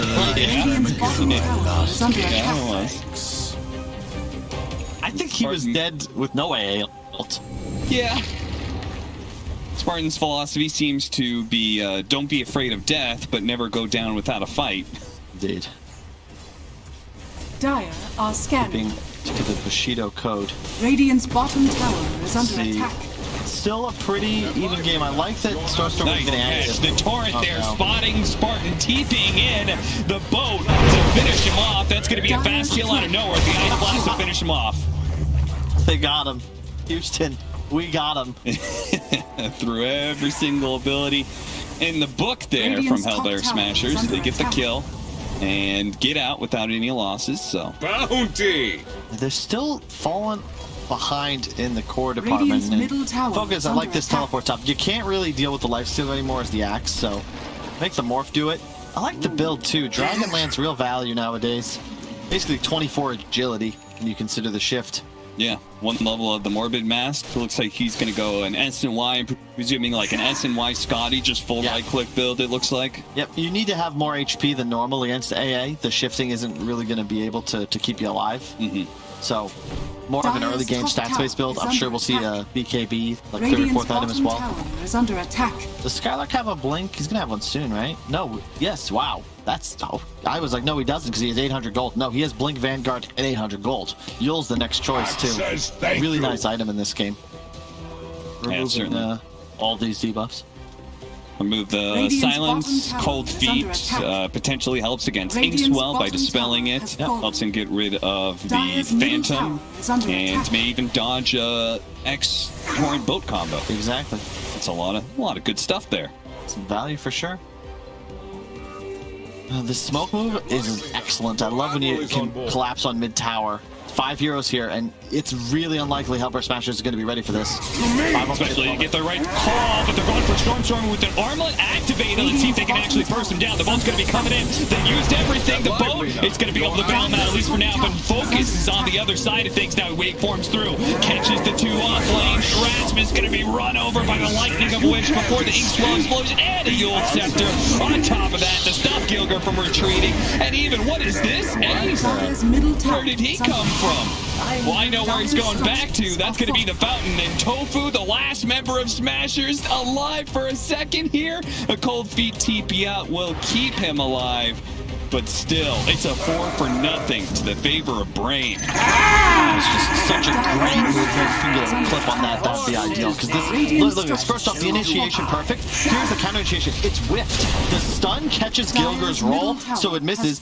Everybody jukes the boat. Everybody jukes the Ice Blast. The fight's over at that point. And this is the danger of trying to defend towers without a plan. Because they only had 3 heroes. And they get initiated on. There's 5 heroes from BRAME. They're set up. They ignore the fact that the tower exists. And if you're able to do that as a full lineup, you're almost always going to come out victorious in the end. And Stormstormer, yeah, that's a side-up use confusion, that's for sure. Gilger. It's like an axe. Catches him, and Wish gets another kill. I like how they always do the extra too. You saw Skylark not attacking and showing his razor to grab the kill. Yeah. It's the little things. It's a huge, huge fight. Not just a win there, but they place a ward and a sentry. They get the tower. It's just a dream. I mean, Wish gets BKB. Like, he's going to be unstoppable in these team fights. He outruns the Lifestealer, and everything else is magic damage. Yep. And that'll be the plan. Drain one of the cores and then immediately find the back line. And unfortunately for Rasmus, he feels like a third support. That wasn't the X they wanted. I'm not sure what they wanted here, but it's going to be BRAME getting everything they desire. They're going to be able to run down Rasmus pretty easily. Soulbind, okay. It's just an ability on cooldown at this point. See the discipline from Wish there? Not linking. He's never going to go for a link on a hero that isn't the Lifestealer or the Kunkka, and that's the right move here. The only way you really lose a fight is if Wish takes himself out of a fight like that, because it's not about his damage as much as it's removing damage from the side of Smashers. Because without that burst potential, how does Focus die? You know, he's more of a teamfight disruptor than a source of damage. His net worth has just allowed him to also be a Slayer, but that won't continue in theory as Hellbear Smashers get more items up. I like the term anti-carry for these sort of situations, you know? Like, he's less so about pumping damage out, more so about just ruining the carry. That used to be something we heard all the time. The phrasing is just falling out of favor, huh? Because that was really common back in the day. Yeah. You know who made it common? Who? You did? You are dead! I'm just saying, I came up. Tower is under attack. No wonder it hasn't caught on. You got on for a moment. It was a hot fad. Dire are scanning. When was that? 2009? Blitz came in with win conditions. That was his contribution. Yeah. Stole that one from Hearthstone. Popular at. They really like the term win conditions. And Dire's middle tower is under attack. 6,000 net worth lead for BRAME, 14-7. Double the kills in 17 minutes, and not looking great for the Smashers, but they're not being totally overrun at least. Is on board. They're in an okay spot. Okay. Maybe not okay. Yeah, look at Ace's farm, and I'm like, uh-oh. Compared to the Morphling, that's not so okay. Dire's you know who's always okay, even in death? Spartan. He's cost. He's going to D-ward out. Sheldon's still going to be able to jump in. Somehow Spartan's still alive. Gilger's the one who's dead. Instead, the Soulbind on it too. It's going to be able to grab Skylark, pulls it back in. They do manage to finish off Stoneman as the Tiny falls, but Morphling keeps going in. Focus, not scared for a moment, quickly takes off the Silent Surge, more bigger strength, but he doesn't need it. Smashers, they've run out of damage. Now they're on the retreat. Rasmus is just on a pittance of health here. 1 HP thanks to the boat. Oh, Ace dodging the call just in time, but it's going to find his damage being drained away. Wish is going to take that one away. Tofu caught underneath the tier 2 towers. BRAME don't really care about these buildings that are alive. Their objective is simply killing the enemy. That's Smashers, man. It's, once again, look at the targets. It's Lifestealer, Kunkka that get neutralized. Both supports die. The third support almost dies. As you said, 1 HP with the rum buff ticking out. But, you know, it's not the damage that BRAME do. It's the lack of damage on the side of the Smashers. They couldn't kill the Coddle. Yeah, it's just not getting easier. Love this BKB coming out. For Wish, it looks like Morph. Yep, he'll go the Scotty as you stated. Your Admiral is on board. It's all just about staying alive. Put on the BGs. Underrated, BKB man. Disco era. Disco era, huh? My favorite barbershop. I missed them back in Florida. They had Disco Thursdays. Middle tower is under attack. Full on 2. Skylark finds the opening for Wish, and it's fresh BKB to go to work. He's already drained away the damage from Stormstormer, but it does cost Skylark his life, and Wish is still struggling to be able to run them down thanks to Coco's buff. Now Tofu, he's going to die. Soulbind onto 2 here as Ace trying to go to work on the back line, but Snowman catches them. A nice combination. Ace gets a little bit low. The carries trying to catch up, but they're being slowed down by Gilger as he rolls in with Inkswell. Fortunately, Wish had the Yule Scepter to be able to disjoint. Ace on the run. A toss over. Ace looking to be able to infest, but it was on 1 second cooldown. Oh, that hurts. It was so close. And the regen rune, insult to injury. Oh, man, this is just... It's just so hard. Once again, the same scenario. Kunkka fully drained out, and then Wish just moves forward onto his team. And Stormstormer, he wants to contribute. He's got plenty of health, but he just doesn't do any damage. So all he is X-Torrent. You see right here. Armlets on. He's looking fearsome. Then there's a big taunt. Nice sidestep from Wish. And now there's no Kunkka in the fight, and it's Ace versus the world. And unfortunately, even in a 5-on-4 scenario, there's no offlaner. They still can't threaten anything. Tofu dies 2 hits. Stormstormer, it's just like, all right, guys, step lively. I'm here. Your Admiral I can't help but board. thinking it could have just been an ancient apparition for a BKB charge, you know? But Ace decides to go back in thinking like, well, I didn't get drained, so I can fight, but you really just can't. Nope. He doesn't have the damage. Like, he started going to work on Spartan, but it wasn't even that close. Focus is just getting out of control. 13,000 net worth. It's kind of ridiculous. We'll have Scotty finished in a moment, and then Satanic next. Yeah, and then they've got a real good answer to Lifestealer. Yeah, that's the thing about the Morph Lifestealer matchup. It's not just that later in the game Morph outscales, it's how you farm just straight up faster. And there's no real way for a Lifestealer to keep up unless you're dominating a game, or I don't even know, you go Midas Radiance or something crazy, but even then, I don't think you outpace. Dire's top tower has fallen. Even a Grove Bow for the added range, make it easier to kite and juke out Inkswells, boats, etc. Increase the damage of your adaptive strike nuke as well. Oh, that's true. Just a little extra help him out. It may not be an E-Blade combo, but he doesn't necessarily need it. Smashers, they're the ones who need something to change the game. A 5-man smoke from them. Step lively. A 9,000 deficit is what they're looking at. They really, really need this smoke to be successful, and they may have just found BRAME in a decent spot. Focus alone inside of the Roshan pit. The rest of BRAME on the low ground here. Spartan breaking it with the Glimmer Cake. And it's going to be caught first. He's quickly killed. Dead? No buyback either. But here comes Wish. He's already stolen onto Stormstormer. He's going to work right now. But Ace is doing a decent amount of work onto the excellent toss over from Snowman.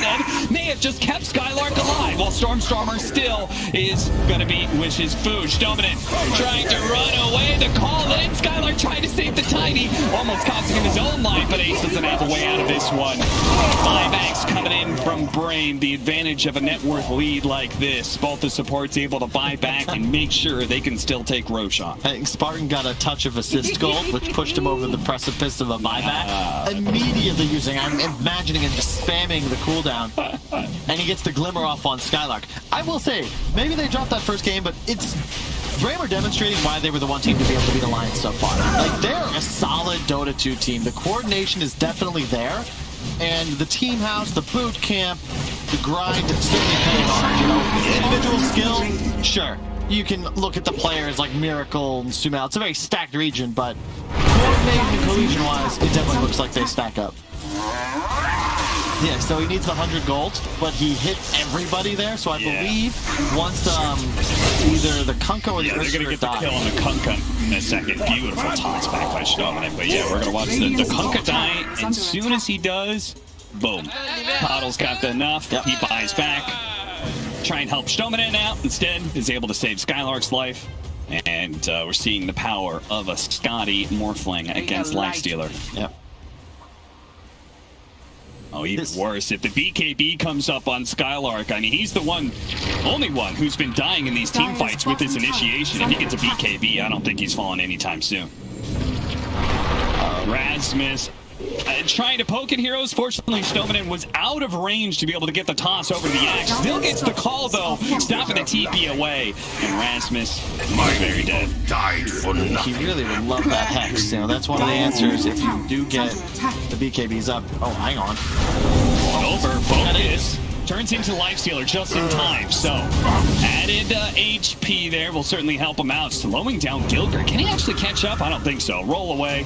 Gilger, he's going to be fine. Wish catching up. They should be able to take the rest of this Ancient stack at least. Wish still locked on to kill Stormstormer here. The Scotty slowing him down. The boat's going to be coming in, but it's not going to give him the buff, and he's very dead. Wish was correct. They can chase as far as they want, it looks like, all the way past the tier 3s. Spartan, they're tossing Hellbear Smashers into tier 4s now, even. What? And Focus says there's not a damn thing you can do about me right now. They don't have 2 2s in bottom or mid, and they're near the fountain. Oh my god, they're just adding insult to injury. I don't want to say GG out, but that's the sort of play. It's a combination of asserting dominance and just, I don't even know what to call it. It's more than confidence. Focus. Great game for him. Ancient Apparition counters there. Still no deaths there. 13-0 for him as well as Wish. The last pick, Razor, really coming out clutch here. Beautiful stuff from the course. Shdominant almost finding another opening here. Maybe caught inside of the base right now, so they don't have a force tank to get him down, it looks like. Ice Blast, they're just nuking him from afar, making sure they don't overcommit. And Shdominant will die a very slow and painful death for his hubris. He keeps going for that cheeky little toss back. I like the play, but maybe somebody needs to wait a little bit longer. Force step would be great. I don't see one queued up just yet, but probably also don't feel like they need one necessarily. Just everybody stacking Yules. Now it's just retreating to the jungle. The Greek Freak going to farm up. Regen nearly to full thanks to the massive auto attack damage and just a simple Mask of Death. No, Morbid Mask. It used to be Mask of Death, right? Why is that in my head? It used to be what? Mask of Death, right? Yes, that was Warcraft 3. Okay. I'm not sure if it was ever that in Dota 2, but I could. Under attack. And easy towers to fall. What was it in Han? I don't remember. That might be where it was. That's possible. Dire's bottom tower is under attack. Time to make your mark, Hellbear Smashers. You keep getting the series with the game. You need the series. Can you do it? This is the fight. That's not the start. This is no longer the fight. This is not the fight. Ice Blast on cooldown. Let's wait for the next fight. Oh, Focus doesn't want to wait for the next fight, though. He immediately goes for the execution on Rasmus. Just needs a tad bit more damage to Spartan. Riding on his white horse. They call him Death, riding a pale horse, and Spartan will find his death. Next to the fountain, Focus is allowed to stand like a turret and just deliver out damage. Ace, Stormstormer, Rasmus, Tofu, they all have to hide in the fountain to Focus. Greek Freak he is undeterred by any amount of Hellbear Smashers heroes. 15 seconds left on the clock for the Aegis. Hellbear Smashers are gonna have to try round 2 here of their base defense. This time, BRAME will have to do it without their fearless leader, Spartan. Radiant Caught recklessly attempting to lead a special invasion inside of the enemy fountain. His subterfuge, of course, was detectable. Will it be enough? 4 out 5. Here they go. The initiation to call. It's an 8-12 chain stun. Ice blast over the top and fire again. Smashers keeping the hope alive of a series win. Will find the +1 inch dominant. That is how you kill a no BKB Morphling. The key ingredient there, Cap. Ice Blast. It landed. It didn't just get thrown at the start of the fight, rather was used as a finisher. And that Satanic, utterly worthless in the event you catch that spell. Hey, same goes with the chain stuns. I mean, that was a beautiful combination, right? The ink swell into roll initiation. It's about time, but perhaps just in time. We will see. Hellbear Smashers, can they get a structure off of this is the question. Yes is the answer. They take out mid. Basher on the way for ace. Oh, you know BRAME. Spartan's out there. He's saying, let's fight for it. He's only got 3 of them, but they're going to go for it anyway. Ace, 2 seconds for it. In fact, save me, Tofu. Save me, no! He doesn't get away. Now Tofu. Gilger tries to save him, but it's save a friend syndrome. Now Stormstormer's trying to save Gilger, but they're all drowning. No. One by one, they'll fall and Stormstormer, the last one, the only man who knew how to swim, will get away. He wasn't even there to get caught in the riptide. Fortunately, the attack speed of Spartan. Oh no, it went away just in time. Rasmus is caught as well. Yeah. Hellbear Smashers. They may just be saying goodbye to their one shot at being able to stay in upper division. Although I feel like Indian. You don't need to see his mouth to know he is smiling and laughing at that one. I love Spartan. I'm so happy. BKB just now coming up. Maybe just needs it most. Dominant does manage to get the toss back onto Tofu. Dire's middle barracks. It seems these two are omnivores. Dire's middle barracks has fallen. Hey, it's the last time I get to use a line like that. It's going to be going down to lower division soon. Oh. Dire's structures are fortified. It's sad, but it's true. Love watching the squad. They've definitely improved. They keep stealing games, but they just can't complete a series. Definitely one of the more draft-dependent lineups, squads rather, in this Division 1. But BRAME, man, they have come alive. And again, they're not just fighting to stay in the DPC. They walk away with a win here. They will be fighting for an upper bracket spot, a playoff spot, a chance to go to the major. All they have to do, I believe, would be beat Team Secret. Yeah, if they beat Team Secret, they're in. They are, I believe, almost guaranteed. They'd at least be in a tiebreaker. Managed to get the gold feet, but immediately Ace finds himself latched by Wish. Dire's middle Dog leading the bone is, oh dear. Stormstormer, Ace caught. Ace caught by Focus. He's dead. Ace came back outside of the fountain that was his safe haven.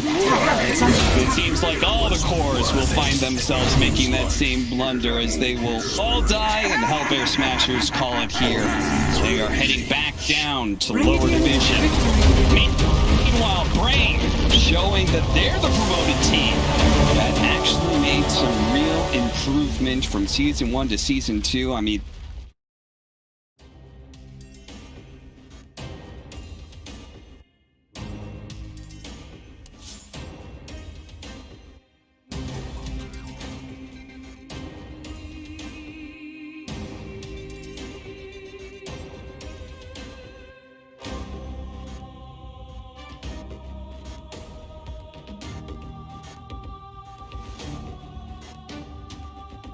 Dumped by them.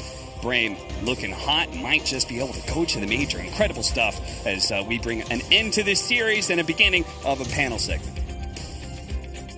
Thank you, because they are indeed 3-3 at the moment, meaning they have a good shot of making it to the major still. We're going to break down this series, talk to one of the winners after the break.